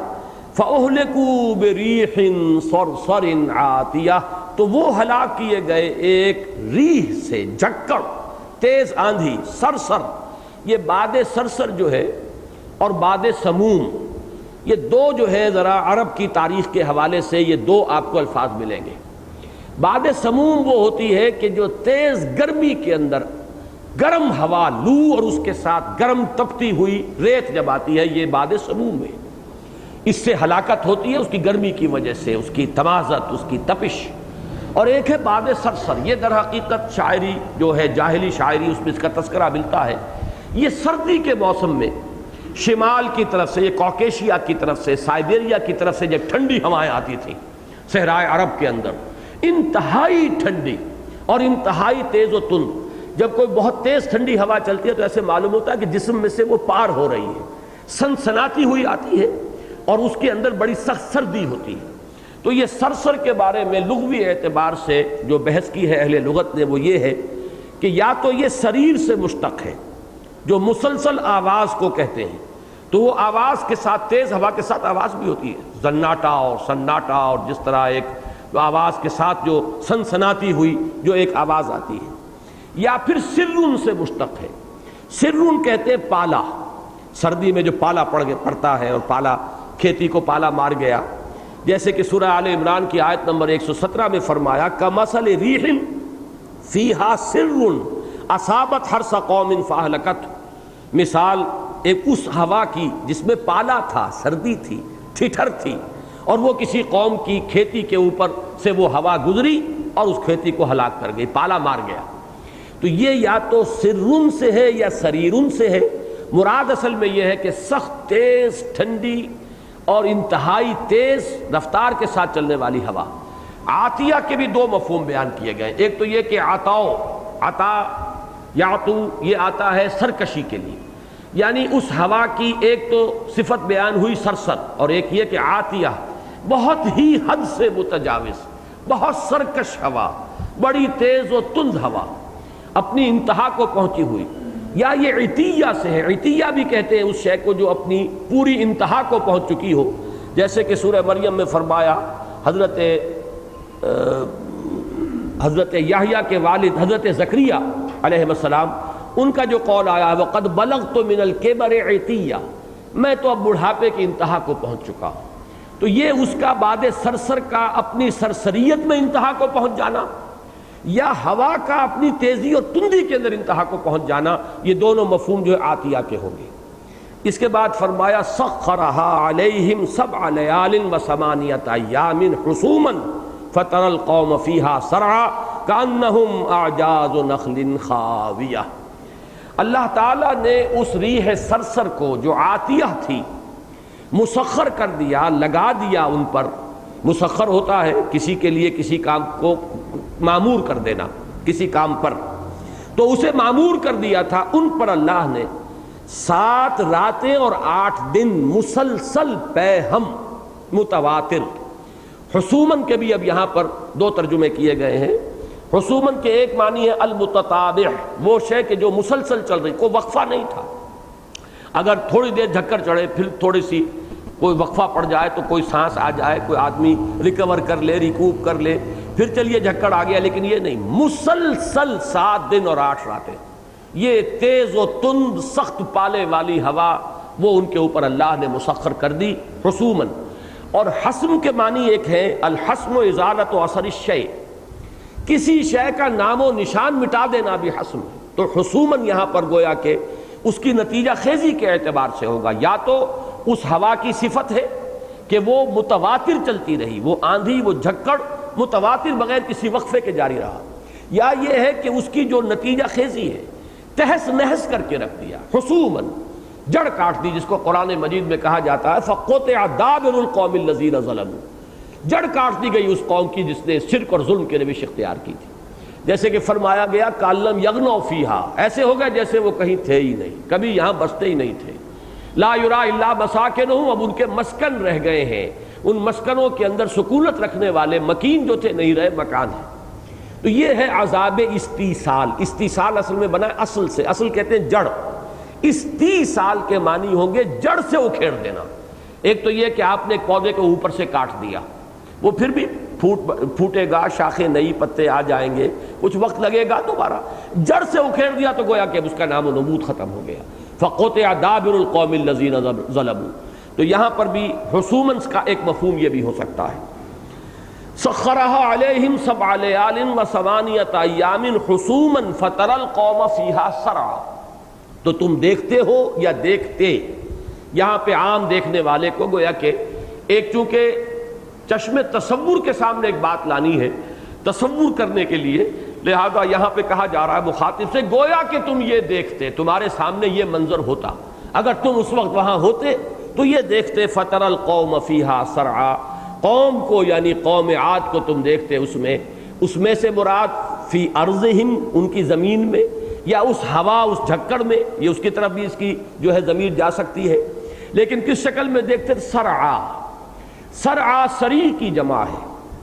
اور سریع جو ہے باب فعیل پر یعنی وزن فعیل کے وزن پر ہے، صفت مشبہ، لیکن یہاں یہ مفعول کے معنی دے رہا ہے، مسروع، وہ کہ جو پچھاڑ دیا گیا ہو۔ مصارعہ کہتے ہیں کشتی کو، کشتی میں 2 پہلوان زور لگاتے ہیں اور بہرحال آخر میں ایک جو ہے اس کو دوسرا پچھاڑ دیتا ہے۔ اب جو پچھڑ جاتا ہے اس کی جو کیفیت ہے، کبھی بھی آپ نے دیکھے معلوم ہوتا کہ بالکل ڈھیلا پڑ گیا، اس سے پہلے اس میں جان تھی، ہمت تھی، کچھ نہ کوئی مدافعت کر رہا تھا، ہاتھ پاؤں مار رہا تھا۔ اب جب معلوم ہوا فیصلہ ہو گیا تو پھر ایک دم آپ دیکھتے ہیں ایسے چت پڑا ہوا جیسے کہ اس کے وہ مسل بھی ڈھیلے ہو گئے، اس لیے کہ ہمت اور پھر ایک افسوس اور رنج کی کیفیت، وہ پھر کچھ دیر جس حالت میں پڑا ہوتا ہے ساکت و صامت، وہ ہے گویا کہ ایک نقشہ جس کا کھینچا گیا ہے، جیسے کہ پچھاڑے گئے ہوں۔ وہ پہلوان بھی تھے اصل میں، اس لیے کہ قرآن مجید میں دوسرے مقامات پر آیا بڑی قداور قوم تھی، بڑے جسیم لوگ تھے، انہوں نے عمارتیں بھی بڑی اونچی اونچی بنائی تھی، ذات العماد التي لم يخلق مثلها في البلاد، ایسے اونچے اونچے ستونوں والی عمارتیں، پھر خود بھی قداور تھے بہت اور بڑے جسیم، لیکن یہ اس میں ایسے پڑے تھے جیسے پہلوان پچھڑ گئے ہوں سب کے سب اور پچھاڑے پڑے ہوں۔ یہیں پر وہ حدیث بھی مجھے یاد آئی تھی، میں نے نوٹ کیا، آپ بھی سن لیجئے۔ حضور نے فرمایا صلی اللہ علیہ وسلم لیس الشدید بالسرعہ، طاقتور اور پہلوان وہ شخص نہیں ہے کہ جو پہلوانی میں اور کشتی میں کسی کو پچھاڑ لے، بلکہ شدید کون ہے؟ ولیکن الشدید من یملک نفسہ عند الغضب، اصل پہلوان وہ ہے جو غصے میں اپنے نفس پر قابو رکھ سکے، وہ ہے پہلوانی، وہ ہے طاقت، وہ ہے ہمت اور جرأت کا معاملہ۔ باقی یہ جسمانی طور پر کشتی کر لینا، ایک دوسرے کو پچھاڑ دے، یہ کوئی بات نہیں ہے۔ لیس الشدید بالسرعہ ولکن الشدید من یملک نفسہ عند الغضب، اصل میں تو پہلوان وہ ہے کہ جو اپنے نفس کو غصے کے وقت قابو میں رکھ سکے۔ تو مصارعہ پہلوانی ہے، کشتی ہے، مقابلہ ہے، اس سے مسروع جو پچھڑ گیا، سریع باب فعیل کے وزن پر صفت مشبہ، اس کی جمع سرعا۔ فَتَرَى الْقَوْمَ فِيهَا سَرْعًا، تو دیکھتا قوم کو اس میں پچھڑی ہوئی، ایسے پڑے ہوئے، اور پھر مزید صرف ایک لفظ کے اندر بھی اگرچہ پوری تصویر موجود ہے سرعا کے لفظ میں، لیکن مزید تمثیل دی گئی، تشبیہ دی گئی، کَأَنَّهُمْ أَعْجَازُ نَخْلٍ خَاوِيَةٍ، گویا کہ وہ کھوکھلے تنے ہوں کھجور کے کہ جو جڑ سے اکھیڑ دیے گئے ہوں۔ اس کو کسی جگہ نخل منقعر کہا گیا ہے، یہ غالباً سورہ قمر میں 27ویں پارے میں۔ تو یہ کہ وہ پڑے ہوئے ایسے تھے کہ یہ کھجور کے کھوکھلے تنے ہو، اور کھوکھلا خاص طور پر اس لیے کہا گیا خاویہ کہ در حقیقت جس میں حق نہیں ہے اس میں جان نہیں ہوتی، تن و توش ہوا کرے۔ جیسے منافقین کے بارے میں فرمایا گیا کہ یہ تو سوکھی لکڑیوں کے مانند ہیں، خشب مسندہ، یہ تو ایسی سوکھی لکڑیوں کے مانند ہیں، اے نبی ان کے تن و توش پر نہ جائیے۔ سوکھی لکڑیاں جنہیں کہ سہارا دے کر کھڑا کر دیا جائے، درخت تو اپنی جڑ پر کھڑا ہوتا ہے، سوکھی لکڑی ہے اسے تو کسی سہارے کی ضرورت ہوگی، کھڑا کر دیا جائے، چاہے وہ کتنا ہی بڑا لاگ آف وڈ ہو، لیکن اس میں کچھ شے نہیں ہے۔ اسی طرح یہ تن و توش جو حق سے خالی ہے جسم، در حقیقت اس کے اندر جان نہیں ہے۔ تو جیسے کہ کھجور کا تنا کھوکھلا ہو، چاہے کتنا ہی چوڑا نظر آ رہا ہو، اس کا جو بھی خول ہے وہ کتنا ہی مرعوب کن ہو، لیکن ہے خالی۔ کأنہم اعجاز نخل خاویہ، گویا کہ کھوکھلے تنے ہیں کھجور کے جو پڑے ہوئے۔ فہل تری لہم من باقیہ، تو کیا تم دیکھتے ہو ان میں سے کسی ایک بھی باقی کو؟ اب یہ باقیہ اصل میں تو باقی پر بات ختم ہو جانی چاہیے، لیکن یہ کہ ہے اس میں آئی ہے اضافی طور پر۔ اس میں بعض اوقات تو یہ ہاں مبالغے کے لیے بھی آتی ہے، بعض اوقات یہاں پر صرف یہ کہ ایک جو ردم چلا رہا ہے، جو قوافی ہے، اس کی رعایت سے،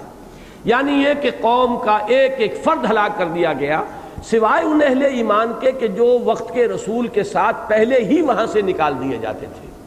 حضرت ہود کے ساتھ قوم عاد کے اہل ایمان نکال دیے گئے، وہ چلے گئے۔ اب جو پھر جو رہ گئے پیچھے ان میں سے کوئی نہیں بچا۔ قوم سمود میں سے جو ایمان لائے حضرت صالح کے ساتھ وہ چلے گئے۔ اسی طریقے سے کہا گیا حضرت لوط علیہ السلام سے کہ اپنے گھر والوں کو لے کے نکل جاؤ، کوئی پیچھے نہ مڑ کر دیکھے، اس لیے کہ اب جو عذاب آنے والا ہے تو وہ ان سب کو تہس نہس کر کے رکھ دے گا۔ تو چونکہ وہ لوگ تو نکل چکے ہوتے تھے، اس کے بعد جو بھی باقی قوم تھی وہ پوری کی پوری ہلاک کر دی جاتی تھی۔ فہل تری لہم من باقیہ، اگرچہ یہ استفہام ہے، کیا تم دیکھتے ہو ان میں سے کسی کو بھی بچنے والا، لیکن اس کو کہتے ہیں استفہام تقریری کہ کوئی بھی نہیں تھا بچنے والا۔ وجاء فرعون ومن قبلہ والمؤتفقات بالخاطئہ، اور فرعون اور جو اس سے پہلے تھے اور وہ بستیاں جو الٹ دی گئی تھیں وہ بھی خطا، خاطیہ، عصیان، خطا، گناہ، معصیت کے ساتھ، یعنی انہوں نے بھی وہی روش اختیار کی۔ جیسے یہ سمود اور عاد کا ذکر ہو رہا ہے، ایسے ہی خطا کاری، ایسے ہی گناہ گاری، ایسے ہی معصیت اپنے رسول کی، جیسے کہ آگے آ گیا فعصوا رسول ربہم، انہوں نے نافرمانی کی اپنے رسول، اپنے رب کے رسول کی۔ اور اس سے ظاہر بات ہے کہ ایک رسول مراد نہیں ہے، ہر قوم کا اپنا رسول مراد ہوگا۔ حضرت فرعون کے لیے حضرت موسیٰ، آل فرعون کے لیے حضرت موسیٰ، اور اسی طریقے سے مؤتفقات سے مراد ہے وہ بستیاں صدوم اور عامورہ کی، جن کی طرف کہ حضرت لوط علیہ السلام بھیجے گئے تھے،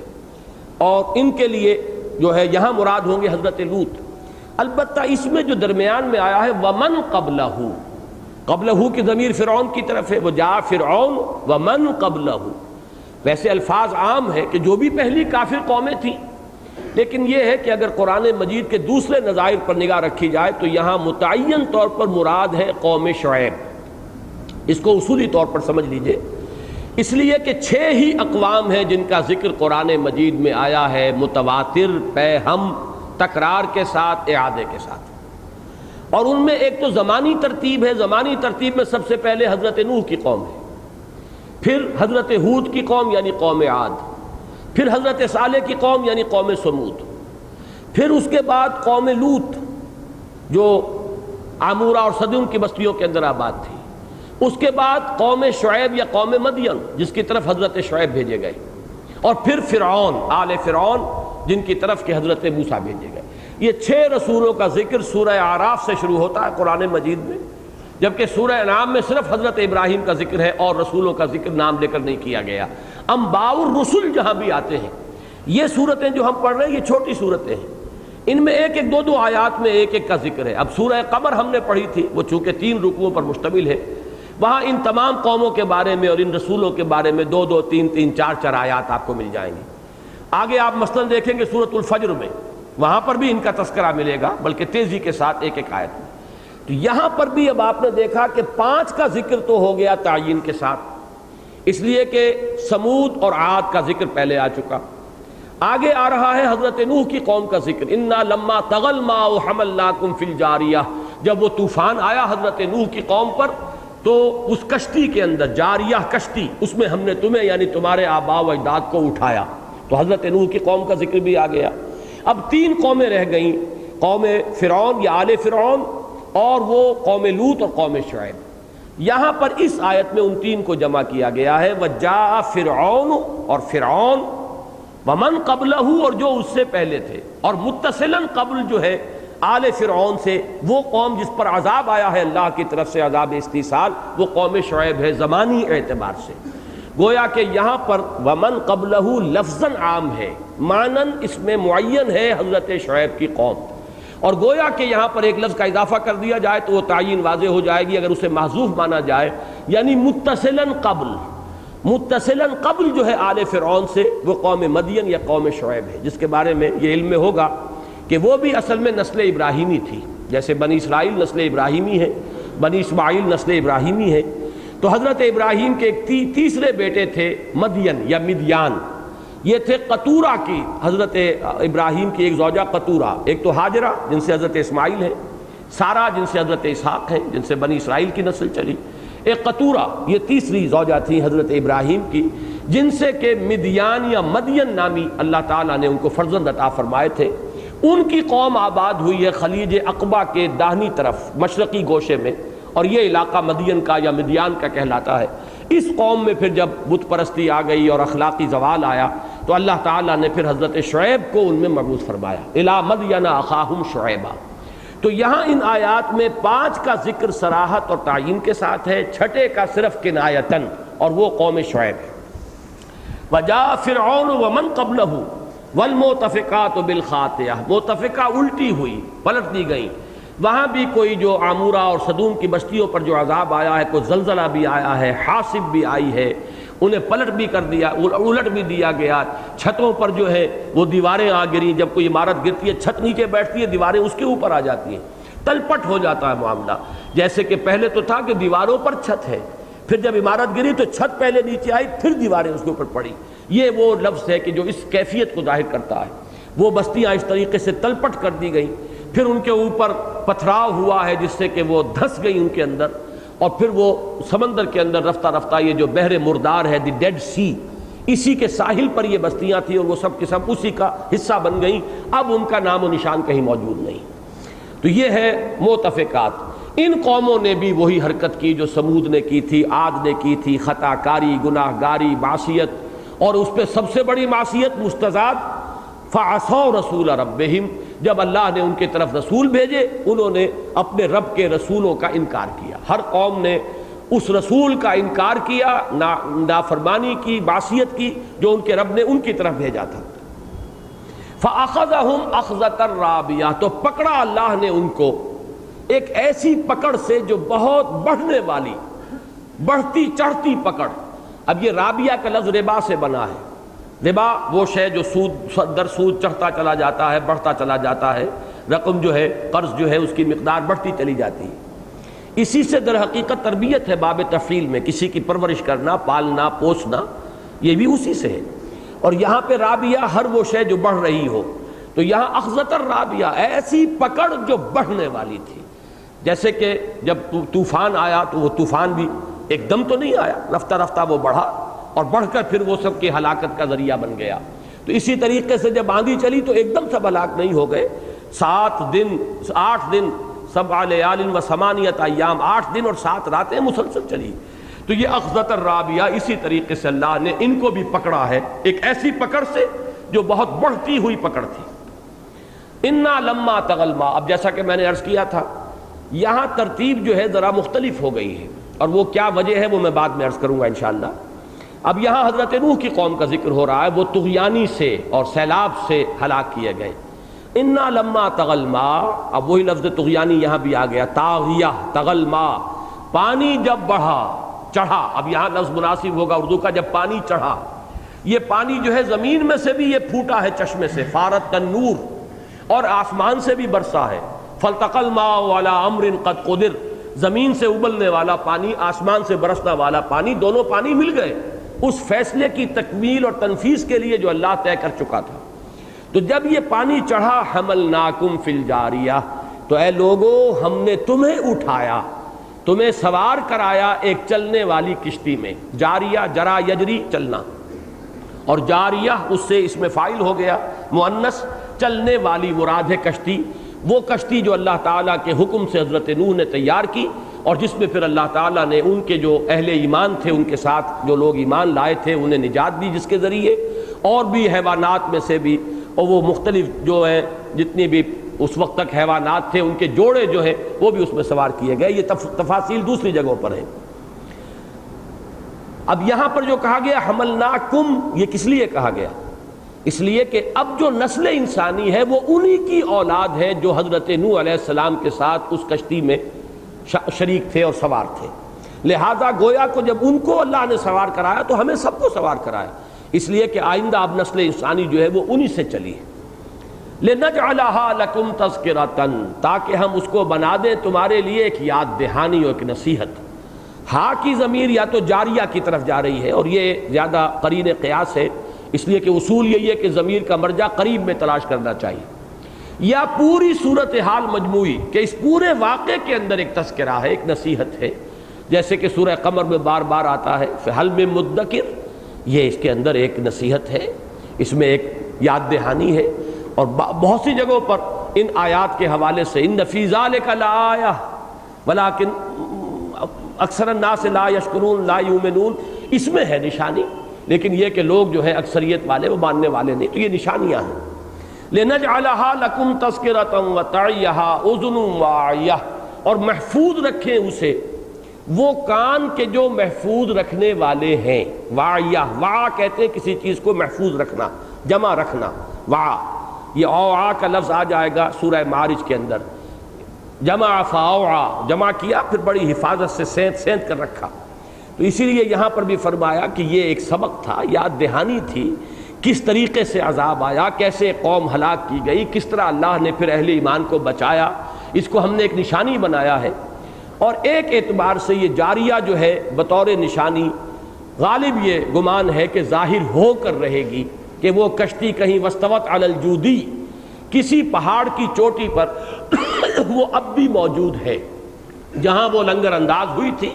جہاں سے پھر قوم نوح جو ہے، جو بھی لوگ بچے تھے اس قوم میں سے اور ان کی اولاد، وہ اتری اور پھر وہاں سے نسل انسانی پھیلی ہے۔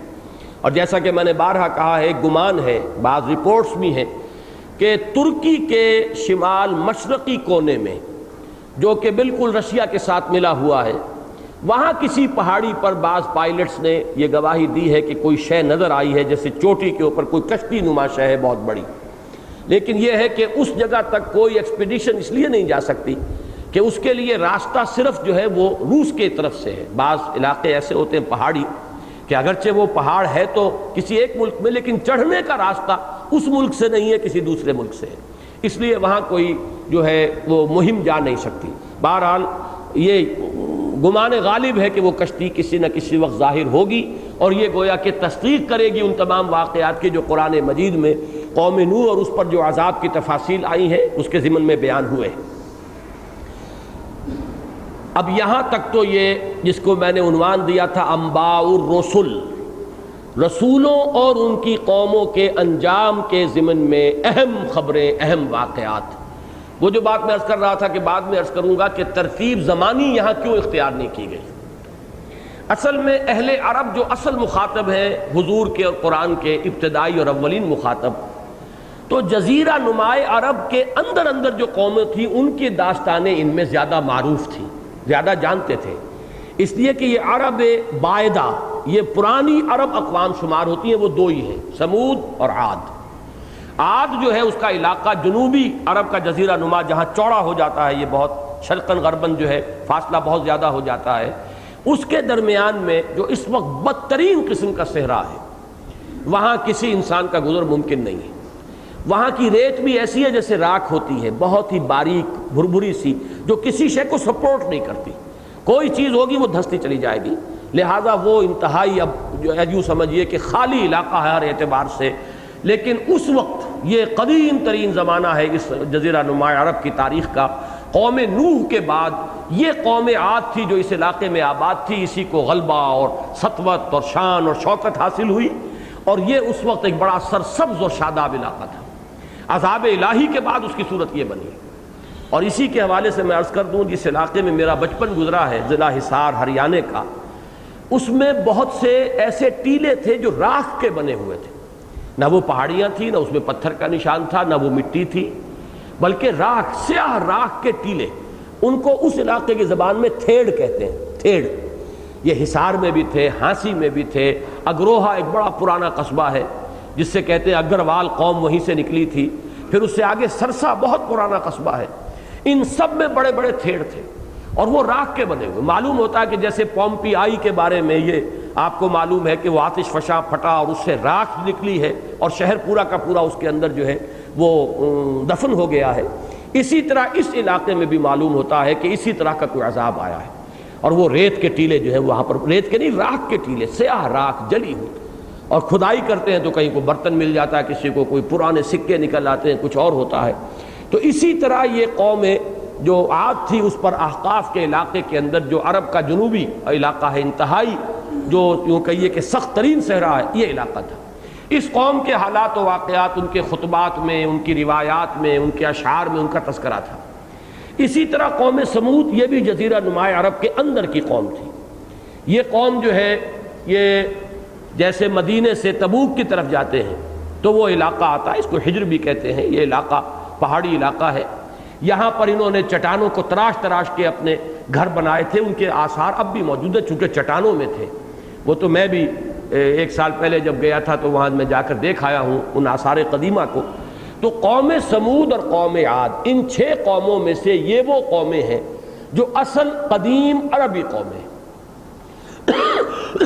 باقی 4 اقوام کا تذکرہ جو بعد میں آ رہا ہے، یہ یوں سمجھیے کہ ضرب اب آپ یہاں سے جزیرہ نما عرب سے شمال کی طرف چلیں گے تو پہلے یہ 3 قومیں آئیں گی جو ایک آیت میں جمع کی گئیں،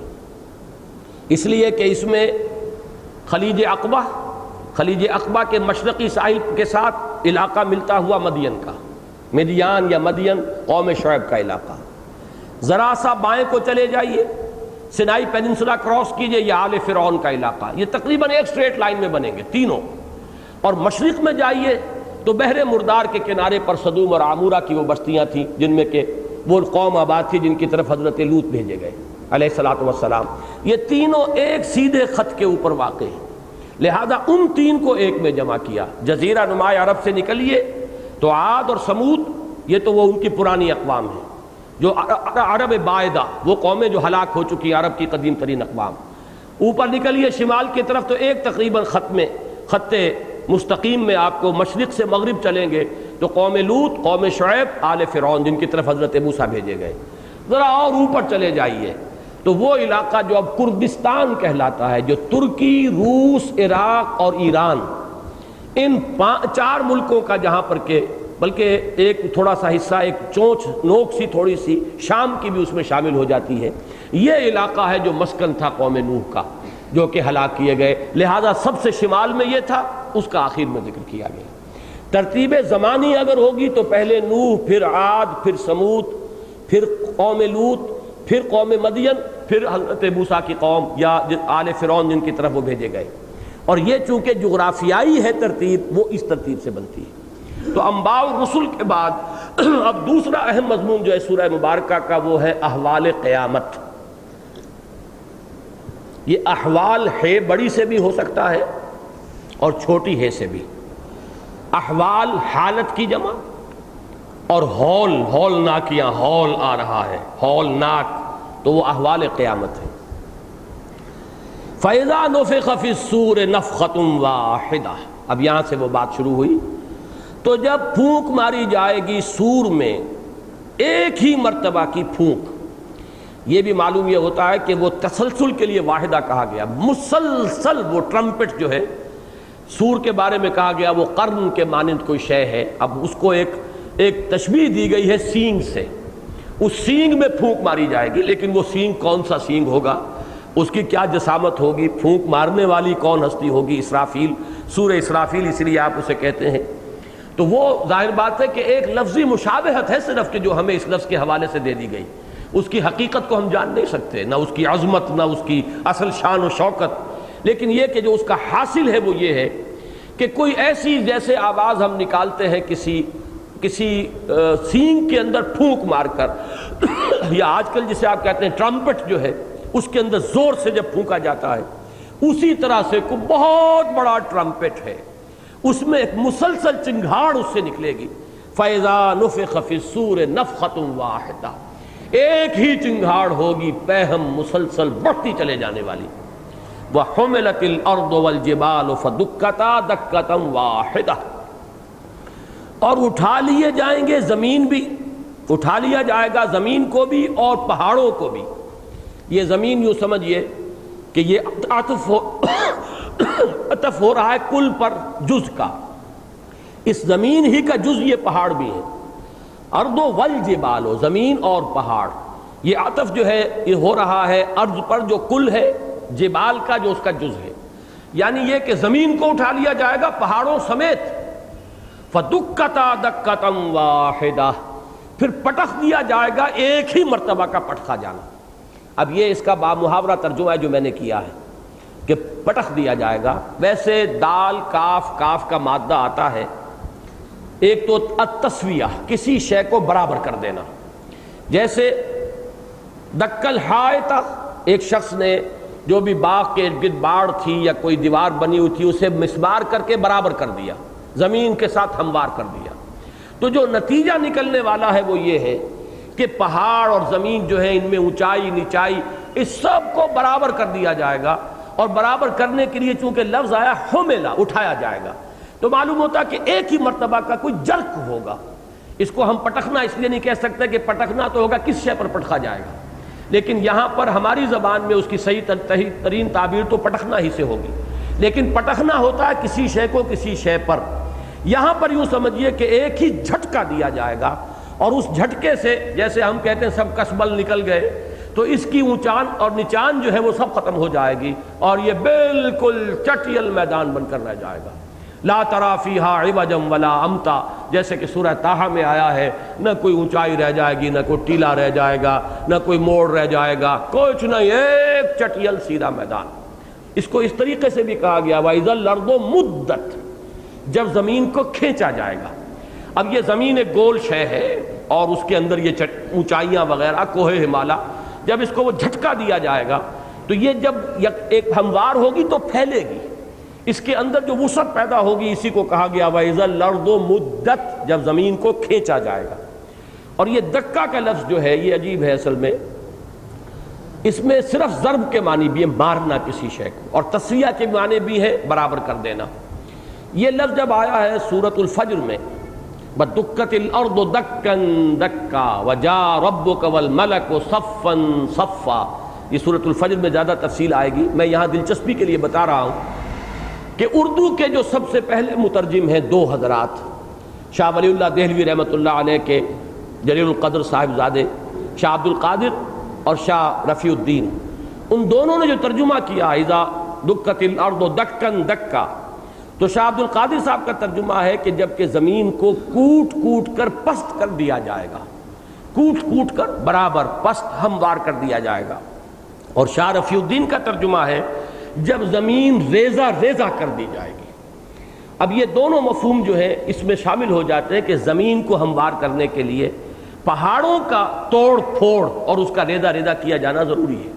اور پھر وہ زمین کے ساتھ ہموار ہو سکیں گے، جس کو کہا گیا حبام منصورہ. یہ پہاڑ جو ہے یہ غبار کے مانند ہو کر اڑیں گے، اور کہیں کہا گیا ہے کہ یہ بالکل روئی کے گالوں کے مانند اڑتے ہوئے نظر آئیں گے، کالعہن المنفوش، جیسے کہ دھنکی ہوئی روئی ہو یا دھنکی ہوئی اون ہو. تو اس طریقے سے کوئی کیفیت ہوگی کہ زمین کو ہموار کر دیا جائے گا. فَإِذَا نُفِخَ فِي الصُّورِ نَفْخَةٌ وَاحِدَةٌ وَحُمِلَتِ الْأَرْضُ وَالْجِبَالُ فَدُكَّتَا دَكَّةً وَاحِدَةً فَيَوْمَئِذٍ وَقَعَتِ الْوَاقِعَةُ. اس دن وہ واقع ہونے والی واقع ہو جائے گی، جس کے لیے الحاقہ کہا گیا، جس کے لیے القارعہ کہا گیا، جس کے لیے اذا وقعت الواقعہ یہ سورہ واقعہ کا آغاز ہوا، فیومئذ وقعت الواقعہ، اس دن جس کی خبر دی جا رہی ہے، جس واقعے کی، وہ رونما ہو جائے گا، وہ واقعہ ظہور پذیر ہو جائے گا۔ وانشقت السماء فہی یومئذ واہیہ، اور آسمان پھٹ جائے گا۔ اب آگے آپ کو معلوم ہے صورتیں آئیں گی جن کا شروع ہی ان الفاظ سے ہوگا، اذا السماء انشقت، اذا السماء انفطرت، یہ جو ہے انفطار اور شق ہو جانا ان آسمانوں کا، یہ قرآن مجید میں بار بار آیا ہے۔ تو فرمایا وانشقت السماء، البتہ یہ ہے کہ جہاں بھی یہ لفظ آیا ہے اس قسم کے تذکرے میں وہاں واحد آیا ہے، جب آسمان پھٹ جائے گا، اور اس سے مراد یہ معلوم ہوتا ہے کہ جو سمائے دنیا ہے قریب ترین، کیونکہ سورہ ملک میں بھی اسی کا ذکر آیا، زینا السماء الدنیا بمصابیح وجعلناها رجوما للشیاطین، تو یہ سمائے دنیا جو ہے، جو ہمارے اس یونیورس کو گویا کہ کور کیا ہوا، فرسٹ کورنگ اس کی، یہ ہے جو پھٹے گا۔ وانشقت السماء فہی یومئذ واہیہ، تو اس دن وہ ہو جائے گا بڑا بودا پھسپھسا۔ واہیہ کا لفظ بنا وہیہ سے، وہیہ واو ہا یا، اس سے جب یہ بطور فعل آیا وہیہ فلاں شے جو ہے، وہیہ صوب، کپڑا جو ہے وہ بوسیدہ ہو گیا، کمزور ہو گیا، اس میں جگہ جگہ جو ہے پیون لگ گئے، اب اس میں وہ قوت نہیں رہی ہے جو پہلے تھی۔ تو چمڑے میں یا کپڑے میں اگر سوراخ ہو جائیں، جگہ جگہ سے وہ کٹ پھٹ جائے، اب اس میں وہ جان نہ رہے جو پہلی تھی، اس کو کہیں گے یہ وہیہ، اب یہ جو ہے کمزور پڑ گیا۔ اسی سے دیکھیے ہمارے ہاں لفظ بولا جاتا ہے واہی تباہی، واہیات، وہ گفتگو جو وزنی نہیں ہے، معقول نہیں ہے، منطقی نہیں ہے، بیکار کی بات، اس کو ہم واہی تباہی بک رہا ہے، واہیات ہے، یہ لفظ تمام اسی سے بنے ہیں۔ فہی یومئذ واہیہ، یہ آسمان جو بہت مضبوط نظر آ رہا ہے، یہ پھسپھسا ہو جائے گا، بھربھرا ہو جائے گا، پھٹ جائے گا۔ وانشقت السماء فہی یومئذ واہیہ۔ ابتدا میں یہ عرض کر چکا ہوں کہ ہم ان اشیاء اور ان معاملات اور واقعات کی اصل حقیقت کو نہیں جان سکتے، یہ تو اب جب ہوگا تب نظر آئے گا، تب محسوس ہوگا کہ ہاں صحیح کہا تھا، اللہ نے بھی، اللہ کے رسول نے بھی صحیح بات ہم تک پہنچائی تھی۔ کیسے ہوگا اس وقت ہم اس کا تصور نہیں کر سکتے۔ والملک علی ارجائها، رجا کی جمع ہے ارجا، اور فرشتے اس کے کناروں پر ہو جائیں گے۔ اب ظاہر بات ہے کہ جب فرشتے ہیں آسمانوں کے اوپر، تمام آسمانوں پر، حدیث میں الفاظ آتے ہیں کہ ایک بارش بھر جگہ بھی نہیں ہے جہاں کوئی فرشتہ نہ ہو، جو یا تو کھڑا ہوا ہے عبادت میں، یا سجدے میں ہے، یا رکوع میں۔ تو یہ جو فرشتے ہیں یہ بھی چاروں طرف ہو جائیں گے، سمٹ جائیں گے، جہاں سے یہ سمائے دنیا پھٹے گا تو اس کے اوپر جو فرشتے ہیں وہ کناروں پر ہو جائیں گے۔ والملک علی ارجائها، ملک یہاں پر اس میں گویا کہ جنس ملک، بہت سے فرشتے مراد ہیں۔ وَيَحْمِلُ عَرْشَ رَبِّكَ فَوْقَهُمْ يَوْمَئِذٍ ثَمَانِيَةٌ، اور اٹھائے ہوئے ہوں گے تیرے رب کے عرش کو اس دن اپنے سروں پر یا ان کے سروں پر، یہ ابھی میں بیان کر دوں گا۔ اس دن 8 ثمانیہ، ثمانیہ کون؟ 8 فرشتے یا 8 فرشتوں کی جماعتیں، 8 فوجیں، 8 گروہ، یہ مختلف باتیں ہیں، لیکن یہ کہ یہاں لفظ آیا 8۔ اور ایک حدیث میں یہ آیا ہے کہ اس وقت تو اللہ کے عرش کو 4 فرشتے تھامے ہوئے ہیں، لیکن قیامت کے دن 8 فرشتے ہیں جو اسے تھامے ہوئے ہوں گے۔ اس سورہ مبارکہ میں اول تو یہ ذہن میں رکھیے کہ یہ پھر وہی متشابہات میں ہے یہ آیت کہ ہم نہیں اس کا کوئی مفہوم متعین کر سکتے۔ ثمانیہ ایک عدد آیا ہے، قرآن نے کہا ہے، رسول نے ہمیں پہنچایا ہے، ہمارا اس پر ایمان ہے۔ اب وہ 8 فرشتے ہوں تو ہم فرشتے کا تصور نہیں کر سکتے کہ ایک فرشتے کی کیا طاقت ہے، کیا شان ہے، کیا عظمت ہے۔ حضرت جبرائیل کو جب افق پر دیکھا حضور نے تو پورا افق ان سے بھرا ہوا تھا، تو ہم کیا تصور کریں گے؟ اگر وہ 8 فوجیں ہیں، 8 گروہ ہیں، 8 جماعتیں ہیں، واللہ عالم، ہم اس کو تفویض کریں گے ہم مستقبل پر کہ حقیقت جب کھلے گی، اس وقت ہم یہ جانتے ہیں کہ 8 اٹھائے ہوئے ہوں گے۔ ایسا ہی آگے چل کر آئے گا سورہ مدثر میں کہ جہنم پر 19 جو ہے سرہنگ کہیں، داروغہ کہیں، فرشتے کہیں، وہ معمور ہوں گے۔ علیہا 19، اس پر بھی بہت سی لوگوں نے چہ میں گوئی کی، کیا مراد ہے اس سے، یہ 19 کیا ہیں؟ یہاں پر بھی بہت سی چہ میں گوئیاں ہو سکتی ہیں۔ حدیث جو ہمیں ملتی ہے وہ یہ ہے کہ اس وقت 4 فرشتے اٹھائے ہوئے ہیں عرش باری تعالیٰ کو، اور اس دن 8 فرشتے اٹھائے ہوئے ہوں گے۔ اب عرش کی حقیقت کیا ہے، اللہ کا اس پر استوا کس معنی میں ہے؟ اصولاً ہم یہ جانتے ہیں اللہ جسم سے ماورا ہے، جہت سے ماورا ہے۔ عرش کی حقیقت کیا ہے ہم نہیں جانتے، لیکن یہ ضرور ہے کہ عرش کوئی حقیقت ہے، اور وہ حقیقت ظاہر بات ہے کہ جس کو اٹھائے ہوئے 8 فرشتے وہ کوئی معین شے ہوگی، معین اس کی صورت بھی ہوگی، اور اس پر اللہ کا مستولی ہونا یا مستوی ہونا، اللہ کی کوئی خاص تجلی جو ہے اس کا نزول اس عرش پر ہوگا۔ ہم ذات باری تعالیٰ کو نہیں کہہ سکتے کہ وہ اس عرش پر محدود ہے یا عرش پر بیٹھی ہوئی ہے وہ ہستی، معاذ اللہ، جسم اور جسمانیت اور جہت کے تصورات سے ماورا۔ لیکن تجلی ربانی جو ہے، جیسے کہ اللہ کی ایک تجلی پہاڑ پر پڑی، فجعلہ دکا وخر موسیٰ صعقا، اللہ تعالیٰ کی ایک تجلی تھی جو دنیا میں ظاہر ہوئی اور پہاڑ پر پڑی اور پہاڑ پاش پاش ہو گیا یا وہ پھٹ گیا، اور حضرت موسیٰ نے بالواسطہ مشاہدہ کیا اور بے ہوش ہو کر گر گئے۔ اسی طریقے سے پچھلی صورت میں آ چکا ہے کہ اللہ کی ایک تجلی کا ظہور ہوگا، یوم یکشف عن ساق ویدعون الی السجود، اور میں تفصیل سے بیان کر چکا ہوں کہ اس میں جو یہ رائے ہے کہ اس سے مراد جو ہے وہ صرف ایک گھبراہٹ کے لیے ایک لفظ استعمال کیا گیا ہے، میرے نزدیک صحیح نہیں ہے، بلکہ یہ کہ وہ بھی اللہ تعالیٰ کی کسی تجلی کا ظہور ہوگا جس کو تعبیر کیا گیا ہے اللہ کی پنڈلی یا اللہ کی ران کے کھل جانے سے۔ یوم یکشف عن ساق، پنڈلی، اللہ کی پنڈلی کا کھل جانا، اور پھر بلایا جائے گا سجدے کی طرف، تو سجدہ کریں گے وہ لوگ جو دنیا میں بھی خلوص اور اخلاص کے ساتھ سجدہ کرتے تھے، اور وہ لوگ جو ریاکارانہ سجدہ کرتے تھے وہ سجدہ کرنا چاہیں گے، کر نہیں سکیں گے۔ یہ وہ چیزیں ہیں کہ جو وہاں تفصیل سے آ چکی ہیں۔ البتہ اس میں ایک بات اور نوٹ کر لیجئے کہ یہی مضمون جب سورہ فجر میں آیا ہے، سورۃ الفجر میں، تو وہاں اس کے ساتھ لفظ آیا جاء ربک والملک صفا صفا، اس زمین پر دکت الارض دکن دکا وجاء ربک والملک صفا صفا، ان دو آیتوں کے باہم نسبت اور جوڑ سے اور تعلق سے اور ربط سے یہ معلوم ہوتا ہے کہ اللہ کا نزول ہوگا میدان حشر میں، اور یہ بھی محسوس ہوتا ہے کہ میدان حشر، حساب کتاب پیشی کا وہ جو بھی میدان ہے وہ اسی زمین پر ہے۔ قصہ زمین برسر زمین طے کیا جائے گا، اسی زمین کو کھینچا جائے گا، اور یہی میدان عرفات جو ہے وہ کھنچ کر اتنا طویل اور عریض ہو جائے گا کہ اس پر پوری نوع انسانی جو ہے وہ سمائے گی اور اس کا حساب کتاب ہوگا۔ واللہ عالم۔ وَيَحْمِلُ عَرْشَ رَبِّكَ فَوْقَهُمْ يَوْمَئِذٍ ثَمَانِيَةٌ يَوْمَئِذٍ تُعْرَضُونَ، اس دن تم پیش کیے جاؤ گے۔ عرض کہتے ہیں پیش کرنا، آج کل معرض کہلاتے ہیں، عرب آپ جائیں گے شو رومز کو کہتے ہیں معرض، شو روم کے اندر چیزیں رکھی ہوئی ہیں، آپ دیکھیے جا کر یہ فرنیچر کا معرض ہے، اور یہ فلاں کا ہے، اور یہ مفروشات کا ہے، اور یہ جو آپ کے سینیٹری ہے، تو معرض ہیں جہاں وہ پیش کیے جاتے ہیں کہ یہ ہیں چیزیں یہاں پر دیکھیے۔